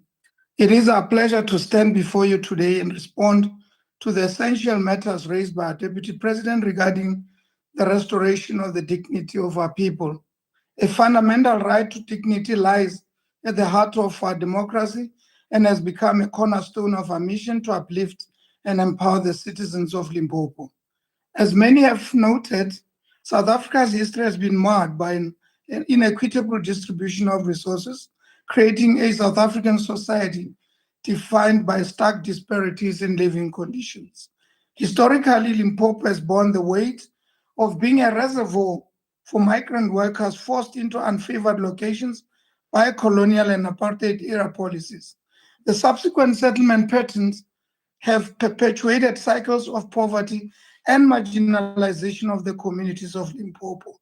Under the leadership of our government, we have implemented numerous programs aimed specifically addressing these historical injustices. Through spatial planning and strategic human settlements, we're setting the stage for a fundamentally transformed society, one where every person, regardless of their locality, has access to the resources needed for a dignified life. Census 2022 has highlighted a significant demographic shift in our province, with our population swelling to a 6.5 million. This highlights the urgent need for sustainable human settlements, given the increase of approximately 1.2 million residents, or 393,480 households since the last census. As Limpopo now stands as the fifth largest province in the Republic, our capacity to provide for this growing populace is being simultaneously tested and redefined. In response to the substantial percentage of our youth who find themselves not in employment, education, or training, our government is committed to integrating youth-focused initiatives in all our areas of special planning. By doing this, we deliberately aim to not only address immediate housing needs, but also to create opportunities for economic inclusion. We have made considerable strides through integrated sustainable projects that prioritizes previously marginalized communities. An exemplary initiative includes the demarcation of sites within our traditional authority areas, which allows for not only housing, but also access to essential services. The establishment of well-planned residential zones underscores our commitment that all citizens deserve a dignified living environment. We are proud to report that during the last financial year, Limpopo has delivered 39,904 housing units, surpassing our targets of 30,732. Additionally, we have serviced 17,577 sites against a target of 8.4 thousand during this period, demonstrating our unwavering commitment to meet the housing demands for our citizens. Furthermore, we are taking concerted steps to ensure that safe living conditions for our residents. Our efforts include demolishing 109 mud houses to be replaced by durable houses and completing 58 housing units dedicated to affirming the dignity of our military veterans. Vital to our endeavors is the prioritization of water and sanitation, which forms the backbone of health and dignity. Our commitment to improve the access and quality of these services is reflected in comprehensive programs that include the removal of asbestos roofs, where 577 roofs have been removed with an additional 11,823 identified for future phases. The upgrading of informal settlements has also seen 3,354 sites connected to water and sewer infrastructure, reaffirming our dedication to creating sustainable living conditions. We recognize, however, that challenges remain. The demand for clean water and sanitation continues to rise, with recent assessments indicating that our province's water provision has fallen from 85% in 2010 to only 64% this current calendar year. The hashtag Inwamati Fridays campaign, launched in our Giani local area, exemplifies our commitment to addressing these pressing issues and unlocking the necessary water for our communities. Through collaborative efforts in the Mopani district of our province, we've undertaken rigorous programs to refurbish boreholes, significantly easing the water burdens faced by residents, particularly women in rural areas. Projects led by the executive mayors across all the districts continue to ensure equitable access to potable water while providing hygienic living conditions.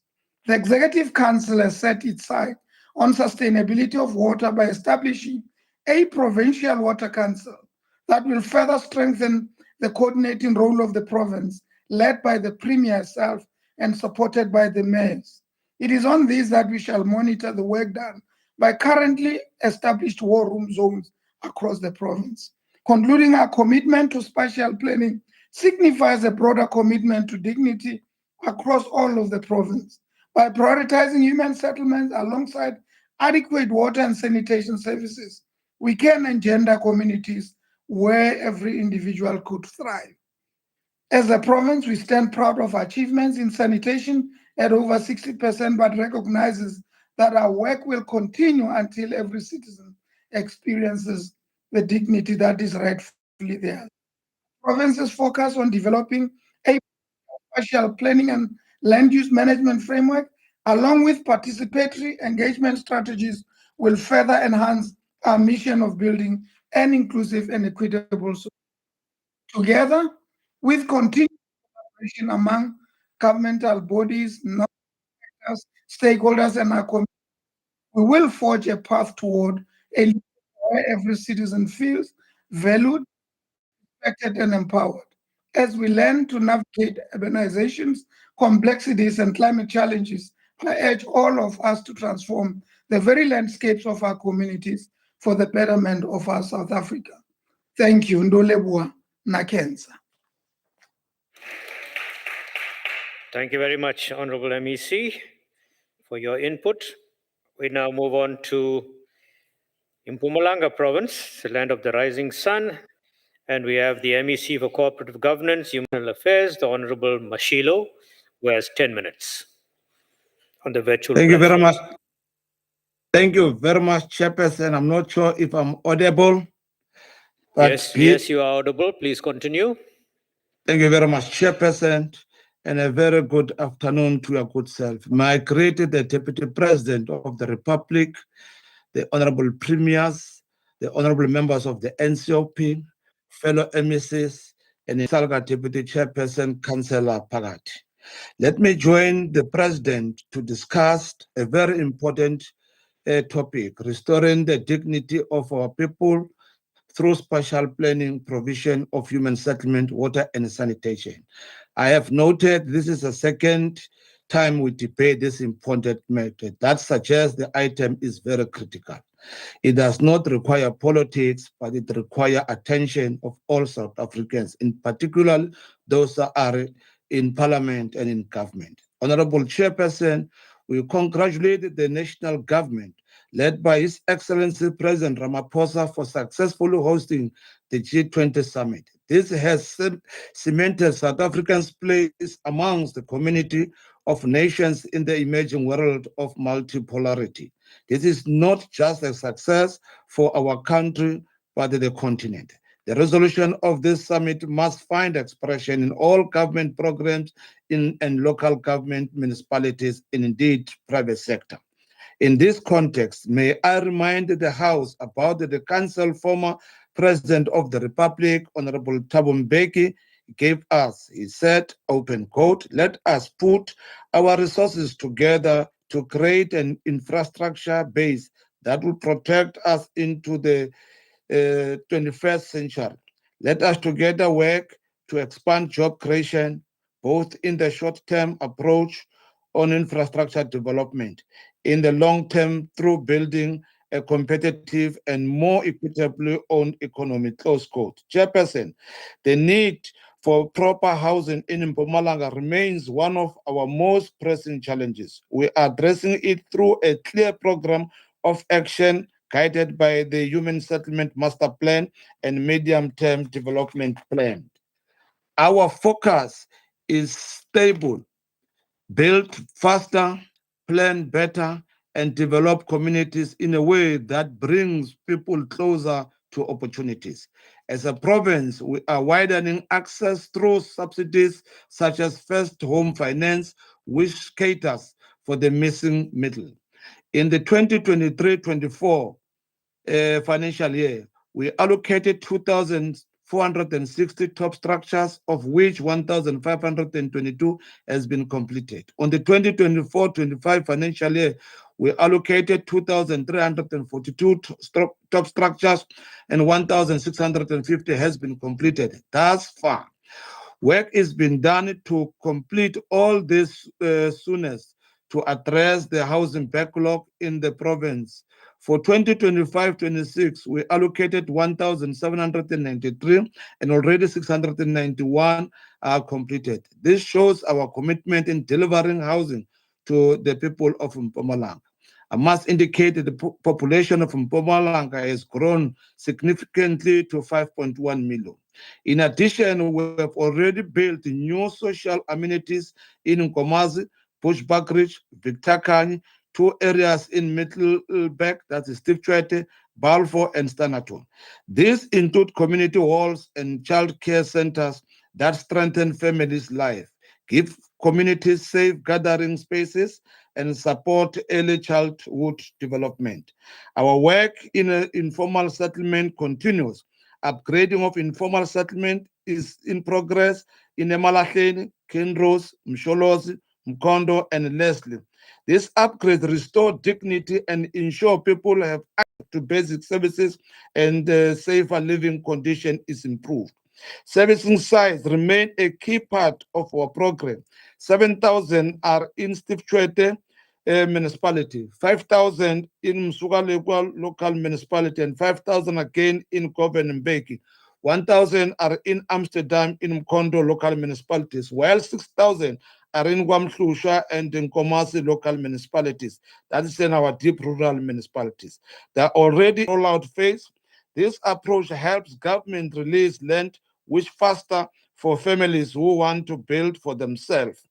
In the province, people confirm that while they are in need of RDP, but they can build houses by themselves, hence they want land. On asbestos, the province is continuing with the eradication of asbestos roofed houses. We have now eradicated asbestos roofed houses in the following local municipalities: Dipaleseng, no longer asbestos there, Chief Albert Lituli, Dr. Jess Moroka, Bushbuckridge, and indeed Nkomazi. We are also on the ground as we speak currently to eradicate asbestos roofs in Tabacheu and the Victor Kany municipalities. We are mindful that there are still big municipalities such as Bombela, Emalahleni, and Chief and Govan Mbeki, where they still need the eradication of the asbestos. We are also rolling out catalytic projects that integrate housing infrastructure and public amenities developments designed to bring people closer to the work, schools, and essential services. These are smart cities the Hospital View, and Akon City that is equally driven by private partnership in Bushbuckridge. That's Nkosi City in Mbombela local municipalities and Verena Smart City in Tembisile local municipalities. On the home finance program, we have subsidized 454 families since the inception of this subsidy program. We are moving forward to subsidize more in this coming financial year. The difficulty in this regard has been implementation of the non-mortgage bond subsidies, but engagement with the national government of human settlement to review this policy are astute, and we are happy about that direction and the progress so far. Chairperson, dignity also depends on access to clean water and proper sanitation. In 1996, only 74.4% of households in Mpumalanga had water. Today, the figure risen to 87.5%, reaching more than 1.2 million population or households in the area. This program allows the investment of more than 26 billion through the MIC, the WISIC, the RBIC, and the Integrated Urban Development Grant. Key projects include the Witbank Water Treatment Works, benefiting over 128,000 households, Mpuluzi, Metule, servicing more than 38,000 households. The Belfast Works supporting nearly 17,000 households, an upgrade in Steve Tshwete, Loskop Dam, and the Palestine reaching thousands more. Inyaka Dam, completed in 2001 with a capacity of 125 million cubic meters, remain the main source for clean water in Bushbuckridge, a community that was established in 1884.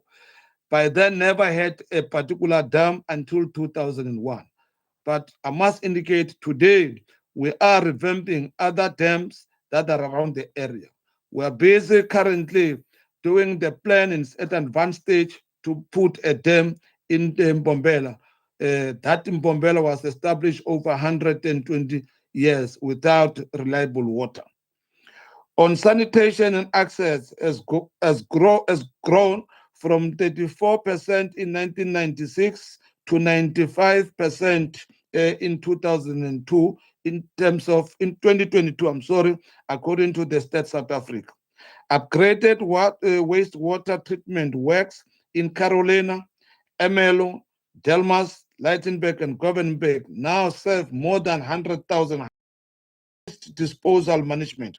And we are preparing a program to remove this. We have come to realize that number of the leakages is because the pipes are more of asbestos and are indeed old. Chairperson, we are also refurbishing and upgrading 13 water treatment works, exploring partnership to finance major projects such as Mbombela Regional Dam, Mbalehle Bulk Sewer Bulk, and Lekwa Water Treatment Works.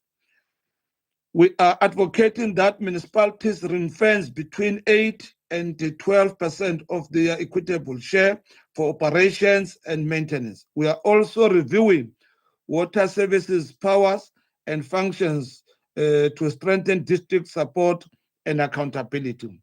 On electricity, we have seen a clear improvement. Load shedding remains one of the issues, but we have a clear program with the national government to respond to this particular challenge. Thank you, MEC Mashilo. Your time has expired. Thank you very much, Chairperson. Thank you, MEC, and date will be the Honourable H.J. van der Berg, Freedom Front Plus. Thank you.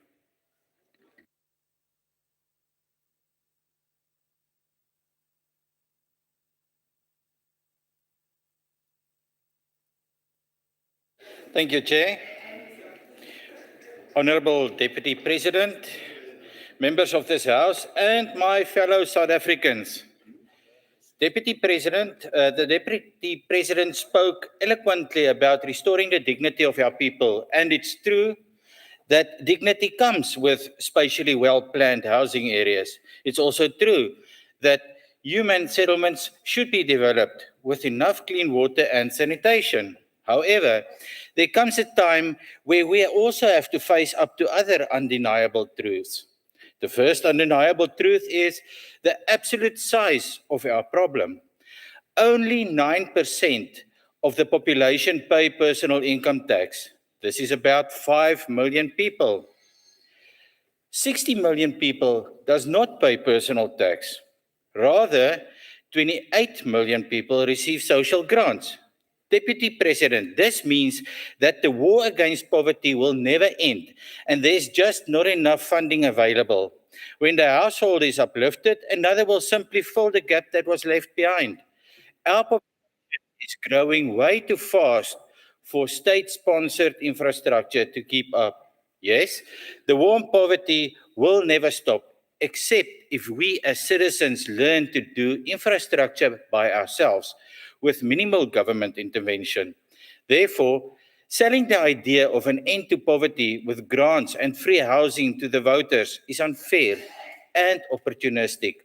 The second undeniable truth is that forcefully taking from one to give to another has been abandoned in every major socialist country in the world because this kills individual performance. We are such a wonderful and smart mix of people, and we will find a way to make things work for all in South Africa. We all love Siya Kolisi and the Springbok rugby team. Why? Because together they are winners. When Siya gets the ball, the entire team throws their weight into the scrum behind him and drives forward together to score a try. Successful developing countries like China, Singapore, and South Korea also know this truth of working and winning together. They have used what they could find, like education, especially in science, maths, and production methods, and they use the power of entrepreneurship and individual motivation to grow, and then to ultimately reach their collective social goals. They create wealth first and then spread opportunity. It's time for us to score a try too. It's time to stop the old slogans and raise divisions. These things are dragging us backwards. This very Christmas, thousands of South African families received retrenchment letters. Why? Because employers are legally compelled to get rid of staff purely on the basis of their skin color to meet new demographic quotas, and because companies are leaving due to a bad economic environment. This is not empowerment. It's state-sanctioned economic suicide. Albert Einstein famously said, "Insanity is doing the same thing over and over again and expecting different results." For 31 years, the government has preached the same gospel of racial redistribution and central control. For 31 years, unemployment has climbed, infrastructure has crumbled, and investors have fled. The transformation delivered empty promises. While the pot stayed full of nothing but boiling water, they sold us pap and sauce, but only served hot air. It's time for policies that actually work like everywhere else in the world.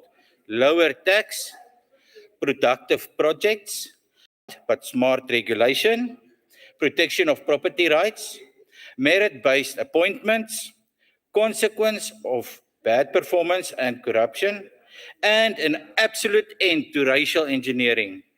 South Africa deserves better than ideological madness dressed up as compassion. Until that day comes, the Freedom Front Plus will be the adult in the room, saying the things others does not want to hear. Someone has to speak for the workers who are losing their jobs and for the generations yet unborn who deserve a country that works better for them too. Thank you. Baie dankie. Nkosi. Thank you very much, Honourable van der Berg. Moving on with the subject of today's debate, hopefully we will have the Honourable Finis representing the African National Congress. Honourable Finis.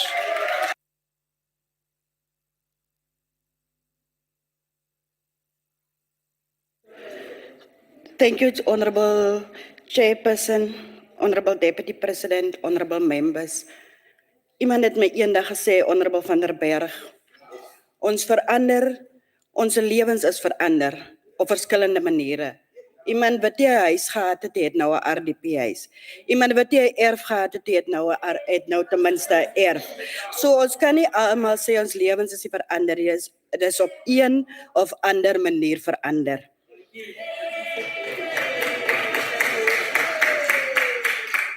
Honorable members, it is both an honor and a responsibility to stand before you today as we reflect on and advance the vision of a South Africa where every citizen has access to a decent, dignified place to call home. A home that offers not just shelter, but a foundation for a better life. One that enables individuals and families to strive, to grow, and to contribute meaningfully to our collective prosperity. In this regard, we are not simply talking about the provision of physical structures, but about the creation of integrated, sustainable, and climate-resilient human settlements that reflect the values of equity, inclusivity, and opportunity that our Constitution enshrines. As the African National Congress, we continue to affirm that housing is not just a commodity, but a fundamental human right. Honorable members, one of the most significant achievements of this democratic government is in the last 3 decades has been our ambitious and sustained commitment to addressing the housing crisis left behind by apartheid. Through initiatives such as the Integrated Residential Development Program, the Social Housing Program, and the upgrading of Informal Settlements Program, we have laid the foundation for a more just and inclusive housing sector. The IRDP has played a pivotal role in providing affordable housing for low and middle income households, focusing on integrated communities that combine residential, social, and economic infrastructure. As of 2023, the IRDP has successfully delivered thousands of housing units across the country, promoting mixed income developments and fostering communities where access to jobs, schools, and healthcare and transport is improved. In addition, the social housing program has significantly contributed to providing rental housing options in urban areas, addressing the growing demand for affordable, secure accommodation. This is an important step forward in ensuring that low-income earners, particularly those in urban centers, have access to adequate and affordable housing. The upgrading of Informal Settlements Program has also seen notable progress in improving the quality of life in many of our informal settlements by providing services like water, sanitation, and electricity. We have seen tangible improvements in the lives of millions of South Africans who had previously been denied access to these basic rights. While much has been achieved, we must acknowledge the scale of the task ahead. There are still many communities living in informal settlements without access to basic services, and the need for quality, affordable housing continue to grow. The ANC remains committed to scaling up these efforts and ensuring that no South African is left behind. Honorable Chair, a key priority for the ANC has always been to eradicate the legacy of apartheid slums and the dire and unsafe conditions of which millions of South Africans were forced to live under colonial and apartheid rule. Through the Breaking New Ground program, we have made significant strides in addressing this issue, but we cannot afford to lose momentum. BNG housing projects aim not only to build homes, but to create sustainable, integrated human settlements with access to transport, schools, clinics, and community centers. This holistic approach ensures that families do not just receive a house, but gain a place within a community that offers opportunity and social mobility. We must accelerate the implementation of the BNG program, ensuring that the houses we build are resilient, safe, and environmentally sustainable. Inclusive settlements must have adequate infrastructure, such as transport networks that connect people to jobs and essential services, roads that ensure accessibility for all, particularly in underserved areas.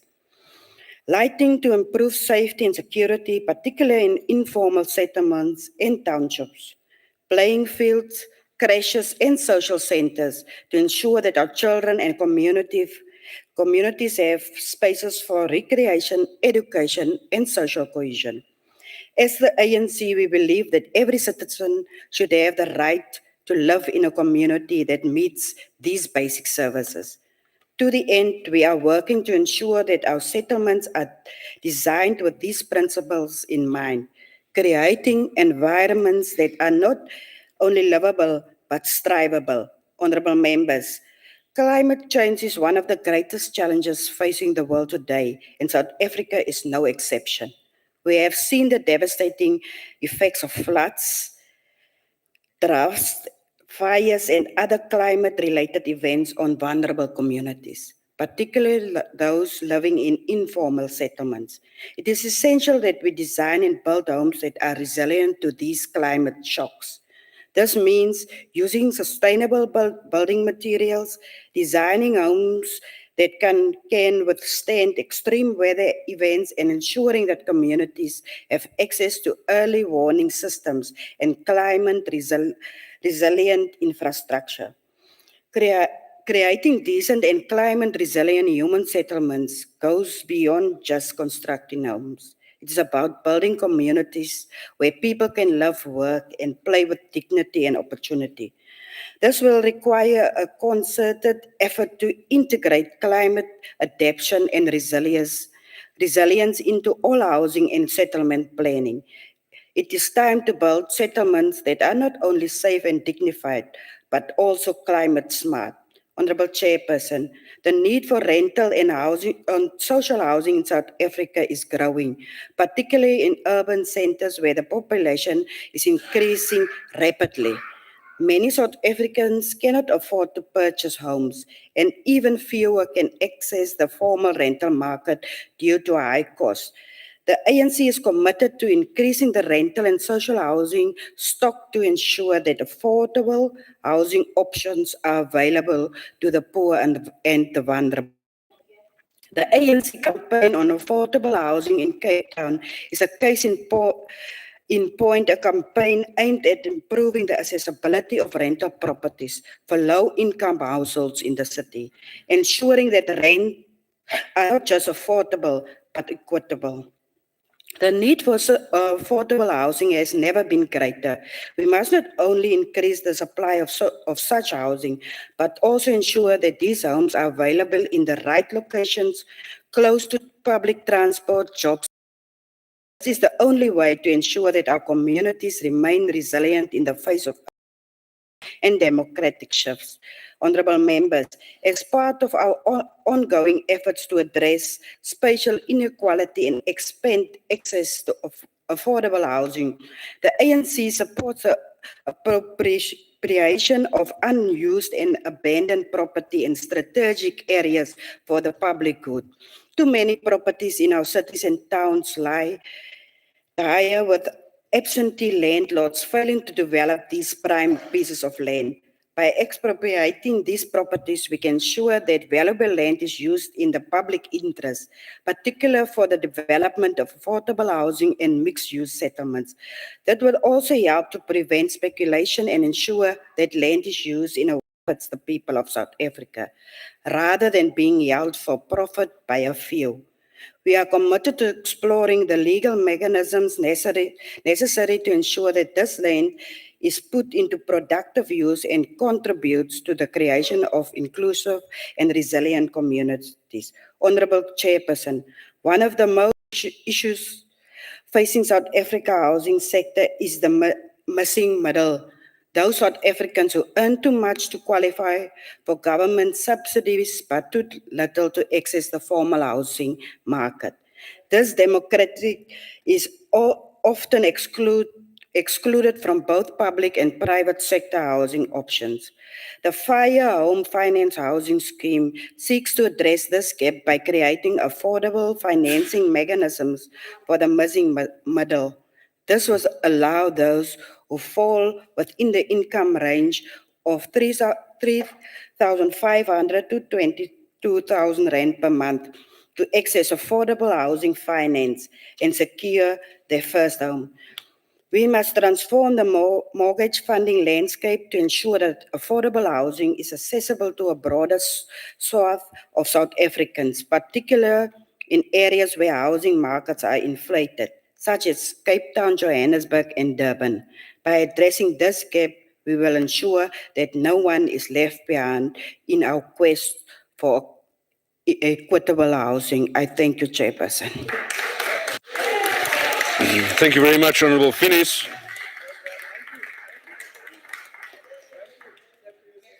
Honourable members, from the Northern Cape, we go across the entire country, go to the Eastern Cape, where the United Democratic Movement is represented today by the Honourable Peter, as always.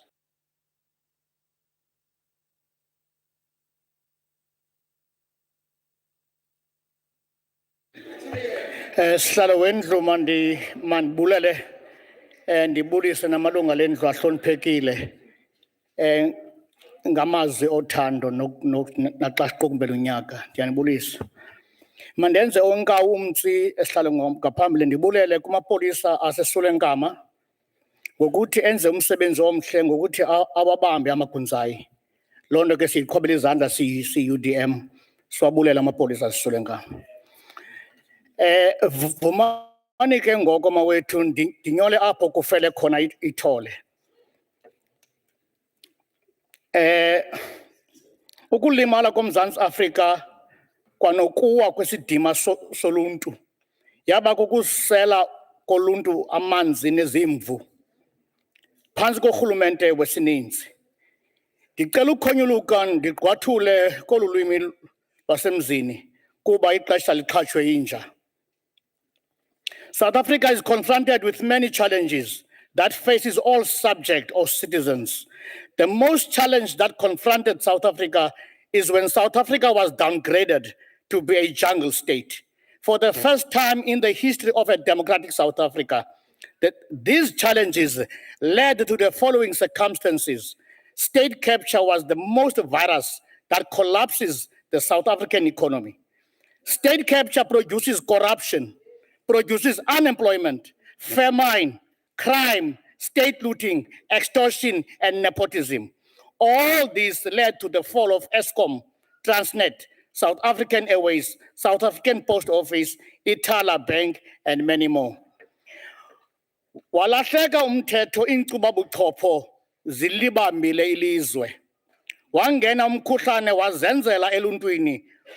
Wabulawa umntu ilanga lihlaba umhlaba. Wabe urhulumente yena ekobubi ubuthongo. Semka isidima somntu ilanga lihlabe umhlaba. Aphela amathemba ilanga lime entungo. Ubumnyama bubhukile. Aphi amanzi eBhofolo? Aphi amanzi enxukhwebe? Aphi amanzi entoleni? Kanti babebulawelani oSolomon Mahlangu? Babebulawelani oSteve Biko? Yayibulawani iCredit 4? Otata omama uVictoria Mxenge, oChris Hani, oRuth First, oJoe Gqabi nabanye. Abantu bethu namhlanje basadinga iziseko zikarhulumente. Sekela mongameli, xa abemi beli lizwe bengenakukhala kuwe, kuphi apho benokukhala khona ingenguwe? Ndivumele ke sekela mongameli ndikhumbuze amaqabane kaTambo ngokufa nokubulawa kwabemi beli lizwe ngokungenalusini bebulawela ukufuna impilo engcono phantsi korhulumente wengcinezelo. Hleze kuthi kanti kumaqabane kaTambo dala kade bemkhwahlaza, dizadala kade bemqongqotha, sele balibala, sele babalibala abantu abasekho kwiintliziyo zabo. Kwibhisho massacre ngo-1992 kwakusifa bani? Yayingengomntu mnyama na? Kwi-Shell House massacre ngo-1994 Johannesburg, taxi rank bombing. Kwakusifa bani? Yayingengomntu mnyama na. Germiston taxi rank bombing by AWB in 1994. Kwakusifa bani? Yayingengomntu mnyama na. Ngoku abantu bethu badinga izindlu, basela amanzi nezimvu, siphike isidima somntu omnyama. Kuphethe bani kanti? I-UDM yabuza ukuba kubani lo usacengwayo ngokunika abantu bethu amanzi, izindlu nomphutha. I-UDM yabongoza kurhulumente akhawulezise ukunika abantu ii-title deeds, angami ekhusela isidima esingekhoyo. Ngoko ke oorholihlahla Nelson Mandela, o-R Tambo, siyatsho siyi-UDM sivume sithi bayanxakama. Umlambo ujonge ezantsi, vuke ebuthongweni mongameli. Enkosi.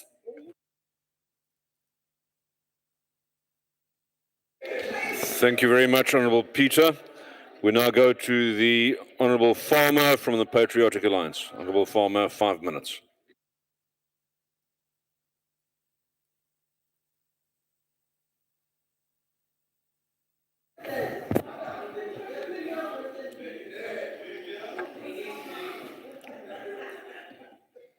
Honorable Chairperson, Honorable Deputy President, Honorable Members, my fellow citizens, I greet you in the name of Jesus Christ who died on a cross for our sins. Today's theme is not merely a talking point, it's a long overdue confrontation with the painful truth that millions of South Africans still live without the dignity guaranteed to them by this democracy. And so, Honorable Deputy President, the Patriotic Alliance welcomes your address, but we must also be honest, this debate cannot be another ceremonial exercise. Our people can no longer survive on promises, they are demanding delivery. As we've seen this past week on a farm called Lemoenpoort 2 in the Ward 19 of Bredevallei municipality outside Worcester, where a farmer removed the roof of a house while a 2-year-old is still sleeping in that house. We engaged legal aid and they could manage to get the farmer to put the roof back. This just shows how our people are treated in this beautiful run province of the Western Cape. Honourable Chairperson, South Africa's apartheid spatial planning still defines the daily suffering of the poor. Our people still live far from work, far from opportunity, far from clinics, far from schools, and sometimes far from hope. Yet 30 years in democracy, many communities still walk kilometers to a communal tap. Many still share toilets with 20 other families. Many still live in informal settlements that burn every winter and flood every summer. And many still wait for the title deeds that would give them dignity, ownership, and generational wealth. This is not dignity, this is survival. Chairperson, the PA believes that restoring dignity must begin with restoring functionality in government.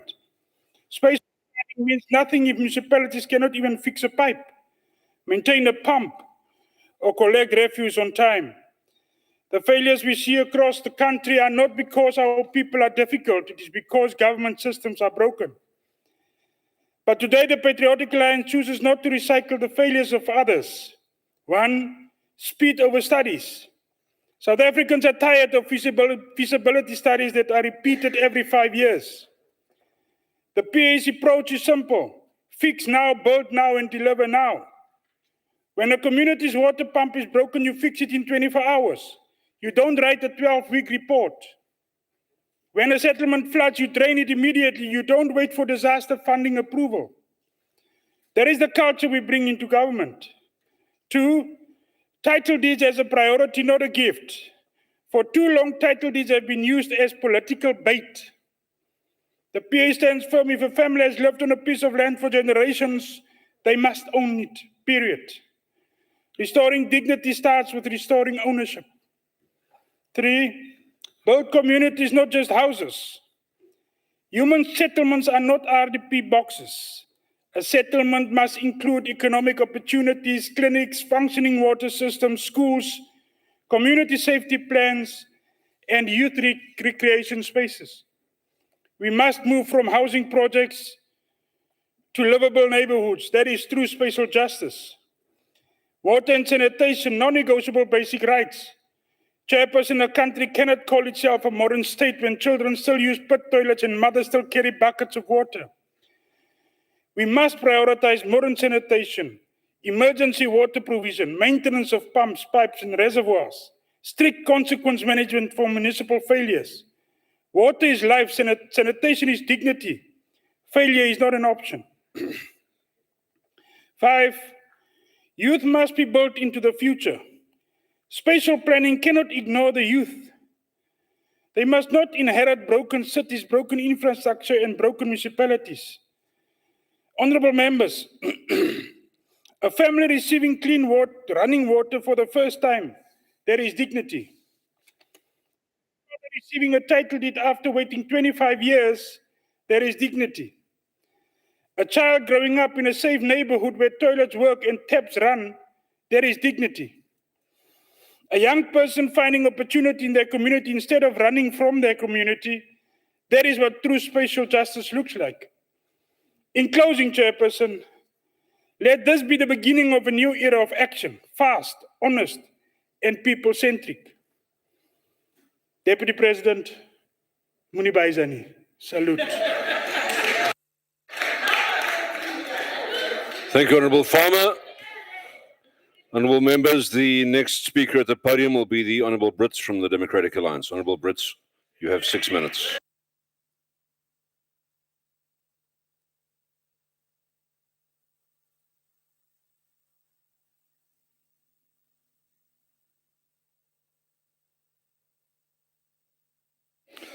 Geagte huisvoorsitter, geagte adjunct-president, geagte lede en my landgenote.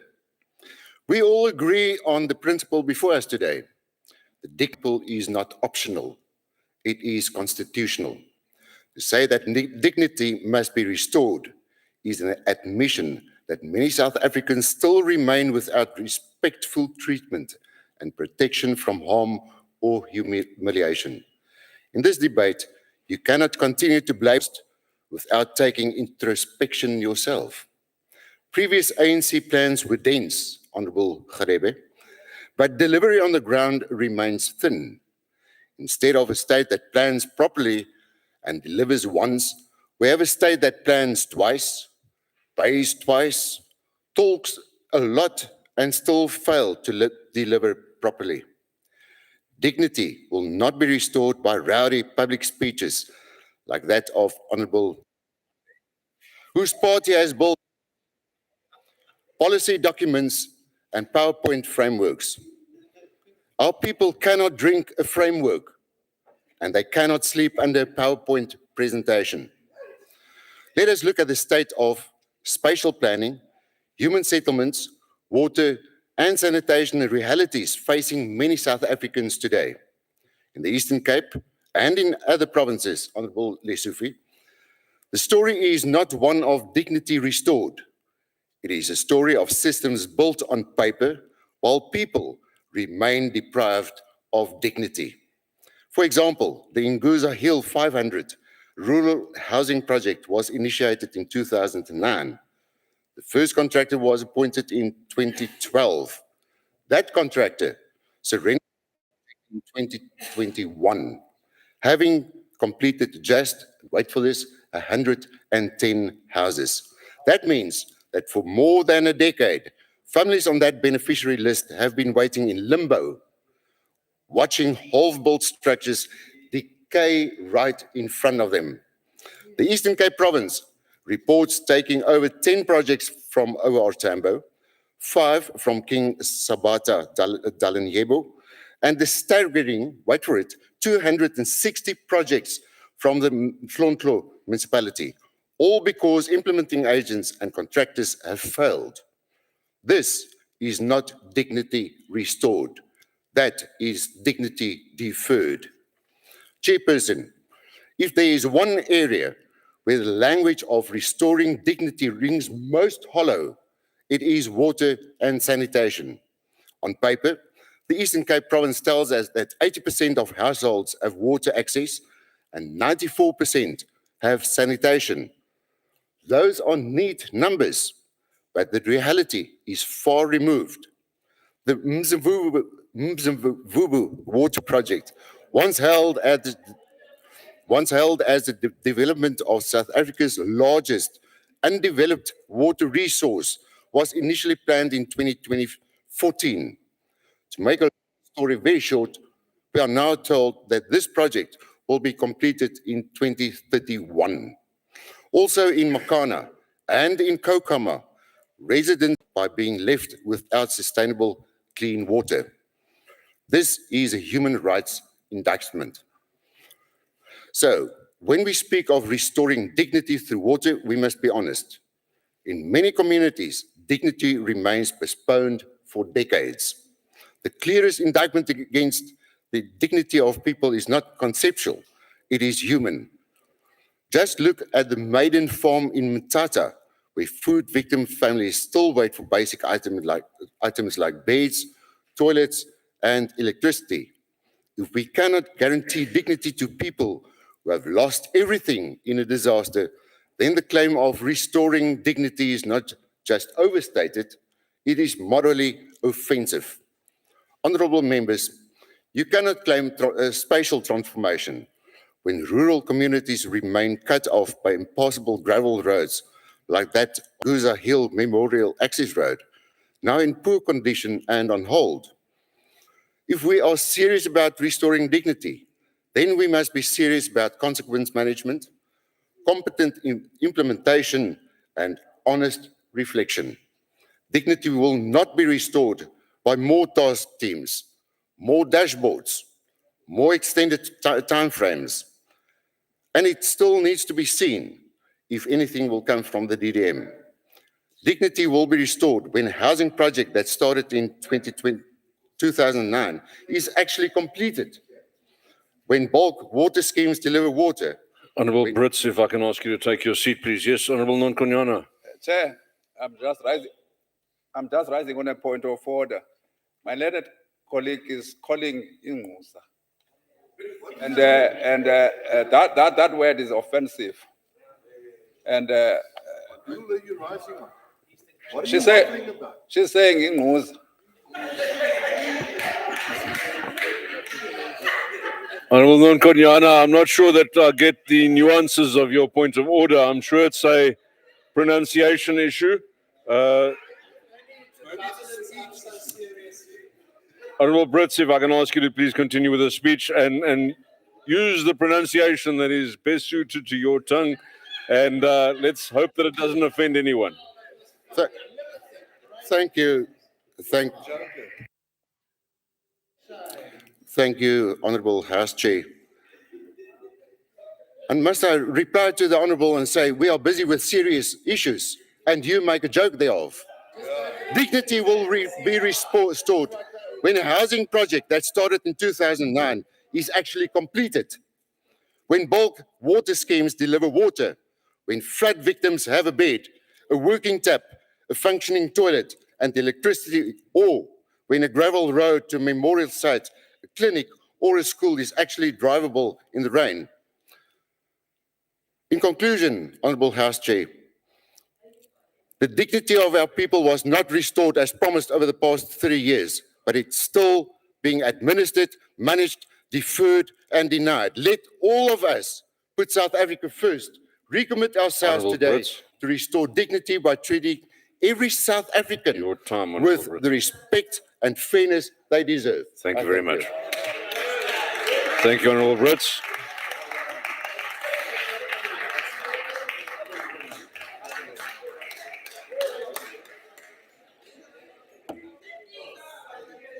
Honourable members, before we continue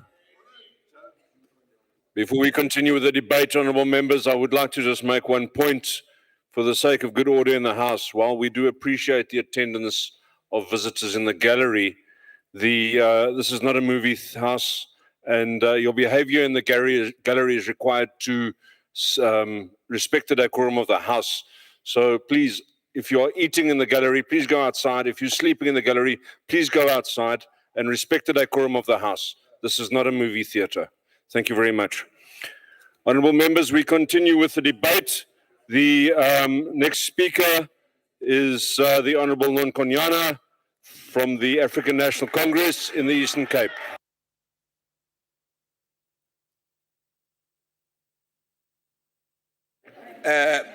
Honorable Chairperson, Your Excellency, the Deputy President of the Republic, honorable members of this House, and esteemed South Africans. I greet you all in the revolutionary spirit of the African National Congress, the glorious movement of the people, a movement that for more than a century has remained committed to the liberation, upliftment, and dignity of all who live in our beloved country. Today, we gather to reaffirm a fundamental principle deeply embedded in the soul of our revolution. To say it loud and clear that access to clean water and dignified sanitation is not a privilege, not a favor, and not a commodity. It is indeed a basic and fundamental human right that must be enjoyed by all. It is a right recognized and embedded in our Constitution, a right mandated by the Freedom Charter of 1955, and a right consistently upheld through the ANC policies, resolutions, and manifestos over the years. Chairperson, the ANC's commitment to universal access to water did not begin in 1994. It is rooted in our struggle traditions in an effort to provide our people with a dignified quality of life.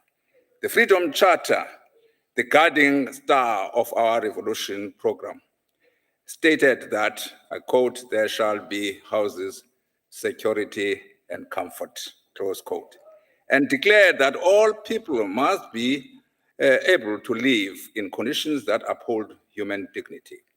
We understand even then that water and sanitation are central to comfort, dignity, human health, human development, and human rights.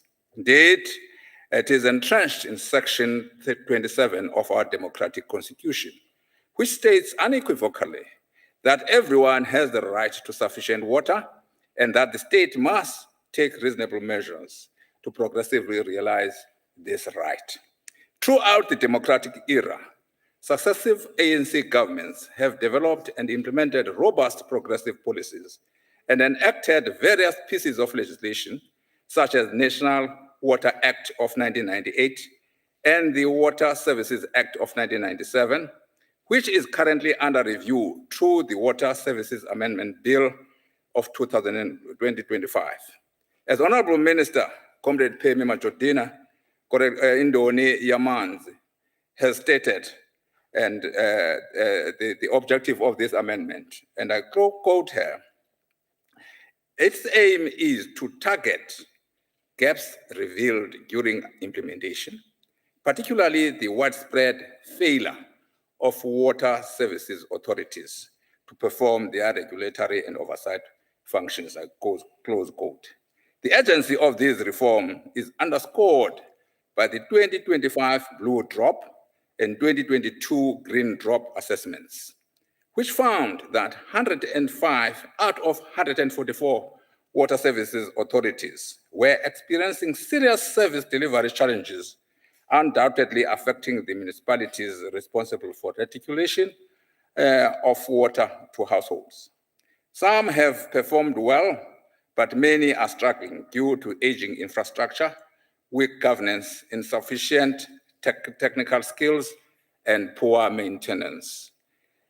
True to its tradition of self-correction, the ANC has initiated these comprehensive legislative and institutional reforms. These include the National Water Services Improvement Program, which targets municipalities with failing systems, the District Development Model, which ensures integrated planning and investment across all spheres of government. The increased allocation to infrastructure maintenance is essential to sustainable delivery. Complementing these measures, a strategic framework such as National Water Resources Strategy, the Medium-Term Strategy Framework, and ANC's 55 National Conference resolution, all of which reaffirm the movement's commitment to achieving universal access to water and sanitation. These are not merely policy documents, they reflect the living expression of the ANC's dedication to advancing the well-being of the people of South Africa, restoring and strengthening municipal capacity so that no community is left behind. It is important for us to highlight the progress that has been made, because in a time when some choose to distort history and deny transformation, it is our duty to change the narrative and boldly articulate the real, tangible work done by the ANC government. Since 1994, access to water has expanded dramatically, rising just above 60% of the households at the dawn of democracy to well above 88% today. Millions of families are now able to get water from a tap that simply did not exist before. A direct result of deliberate, people-centered policy of the ANC government. While this reflects substantial progress, it has taken 2 minutes of my time. Thank you. We will pause your time, Honorable Nonkonyana. Honorable Barnos, what is your point of order? I rise in Rule 61(1)(b). Honourable members now twice said that the ANC government, there is no ANC government, it's misleading. There's a GNU government in which the ANC is the largest party. That's a GNU government in which the ANC is the largest party. There is no ANC government. Thank you, Chair. Thank you very much, Honorable Barnos. To be frank, I'm not sure that the context speaks only to the current government. It may have referred to the previous government from the part that I heard, but we can listen back to the Hansard and make a ruling once we've heard the correct context. Honorable Nonkonyana, if we can ask you to continue with your speech, please. Thanks. While this reflects the substantial progress, it is important to note that most recently, 2024 General Household Survey shows that about 89% of households have access to piped water, including communal and yard taps, whereas only around 75.8% have access inside their dwelling or yard. This confirms both the strides made and remaining work required to ensure that every household enjoys convenient, reliable water access. We can proudly speak of major strategic infrastructure projects such as the Lesotho Highland Water Project, which continues to secure water supply to Gauteng and surrounding provinces. The Mukulu and Crocodile River Water Augmentation Project, supporting Limpopo, and Umkomazi Water Project, augmenting supply to KwaZulu-Natal. The raising of Glen William Dam and countless bulk supply projects implemented through Rand Water, Umgeni, to the ANC's commitment to ensuring universal water access to current and future to this alone. That is why the ANC government has expanded and empowered the role of water boards. Water boards are no longer only bulk water suppliers. They are not reduction of water losses. Rand Water, Umgeni, especially the weaker ones, receive the guidance, skills, and support necessary to fulfill their constitutional duties. Expression of cooperative government, a principle that is at the heart of the ANC's developmental state. Equally, infrastructure alone will not give South African reliable water and sanitation services. We must invest in people with relevant skills and expertise such as engineers, the hydrologists, the scientists, the process controllers, the artisans, the plumbers, and the young professionals who keep the system running. Human capital development through the National Water and Sanitation Skills Master Plan, SITA partnership, the revival of water sector academics within institutions like Rand Water Academy and Umgeni Tugela Services Institute of Learning, and the municipal training programs focusing on asset management and water treatment. The 54th and 55th ANC national conferences reaffirmed the need to build a state, and in the water sector, this translates into investing in the human beings who will sustain the system for generations to come. Honorable Chairperson, we must also speak openly about sanitation. Dignified sanitation is a matter not only of service delivery, but but of humanity, dignity, and safety. No child in school where the toilet is a pit latrine. No woman should risk her safety because of inadequate sanitation. No community should suffer indignity because basic infrastructure has not been provided. Under the ANC, the SAFE program has already replaced thousands of unsafe and inappropriate sanitation facilities in schools. The rural sanitation program continues dignified housing sanitation in rural areas, while major urban municipalities are receiving investment to repair and upgrade sewer systems that have deteriorated over the years. The 55th conference resolutions aims at ensuring that pit latrines must be eradicated and that dignified sanitation must be prioritized as a matter of urgency. Every school, every home, and every community must have sanitation that restored dignity. That is the ANC's stance, and it is non-negotiable. Kuzofuneka ke mhlawumbe ngaphambili sibhinqe umfutshane kuba abantu basekhalisha neziphaluka xa besiye kubo kwezi veki zipheleleyo baye balila bekhala uba basenyonywini phantsi kombutho nombuso ke we-DA apha eKapa. Another challenge, we must deal with the unacceptable level of water losses or non-revenue water due to leaks, illegal connections, and aging pipes. The ANC program to reduce water losses include leak detection campaigns, smart metering, maintenance funding, and stronger enforcement measures. Reducing water losses is essential, not only for sustainability, but also for protecting this precious national asset. Equally, we must also address the social inequalities. We also want to continue to strengthen governance and accountability in the water sector. Measures include reintroduction and enforcement of the blue drop, green drop, and no drop assessments, improved transparency in water quality reporting, stronger oversight of municipalities, anti-corruption initiatives, and public disclosure of wastewater plant compliance.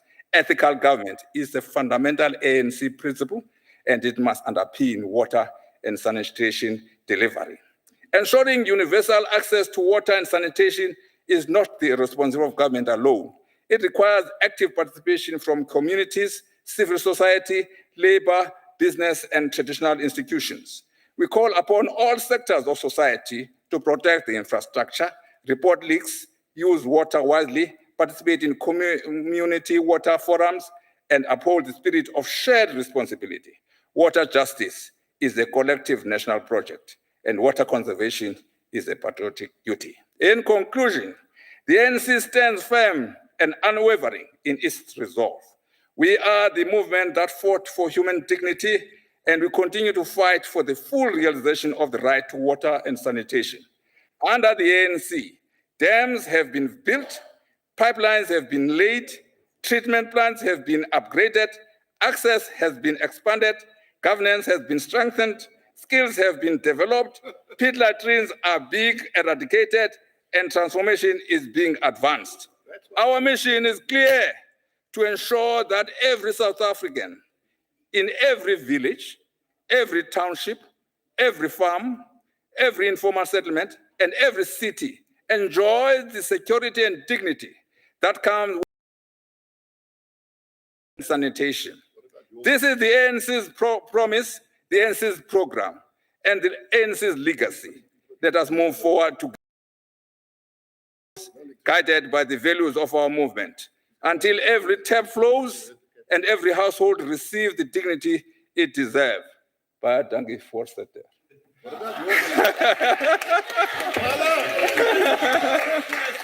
Thank you to the father of Londi, Konyana, sailing close to the wind.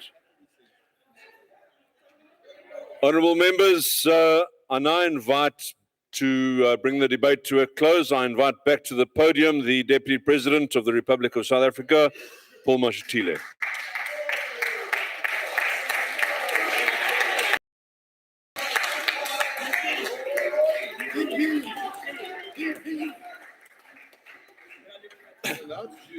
Yes. Thank you very much. Thank you very much. Thank you, House Chair, for this opportunity to make a few remarks. I was listening attentively to the debates. I was a bit worried initially when Honorable Peter said the problem of this country, we were downgraded to be a jungle state.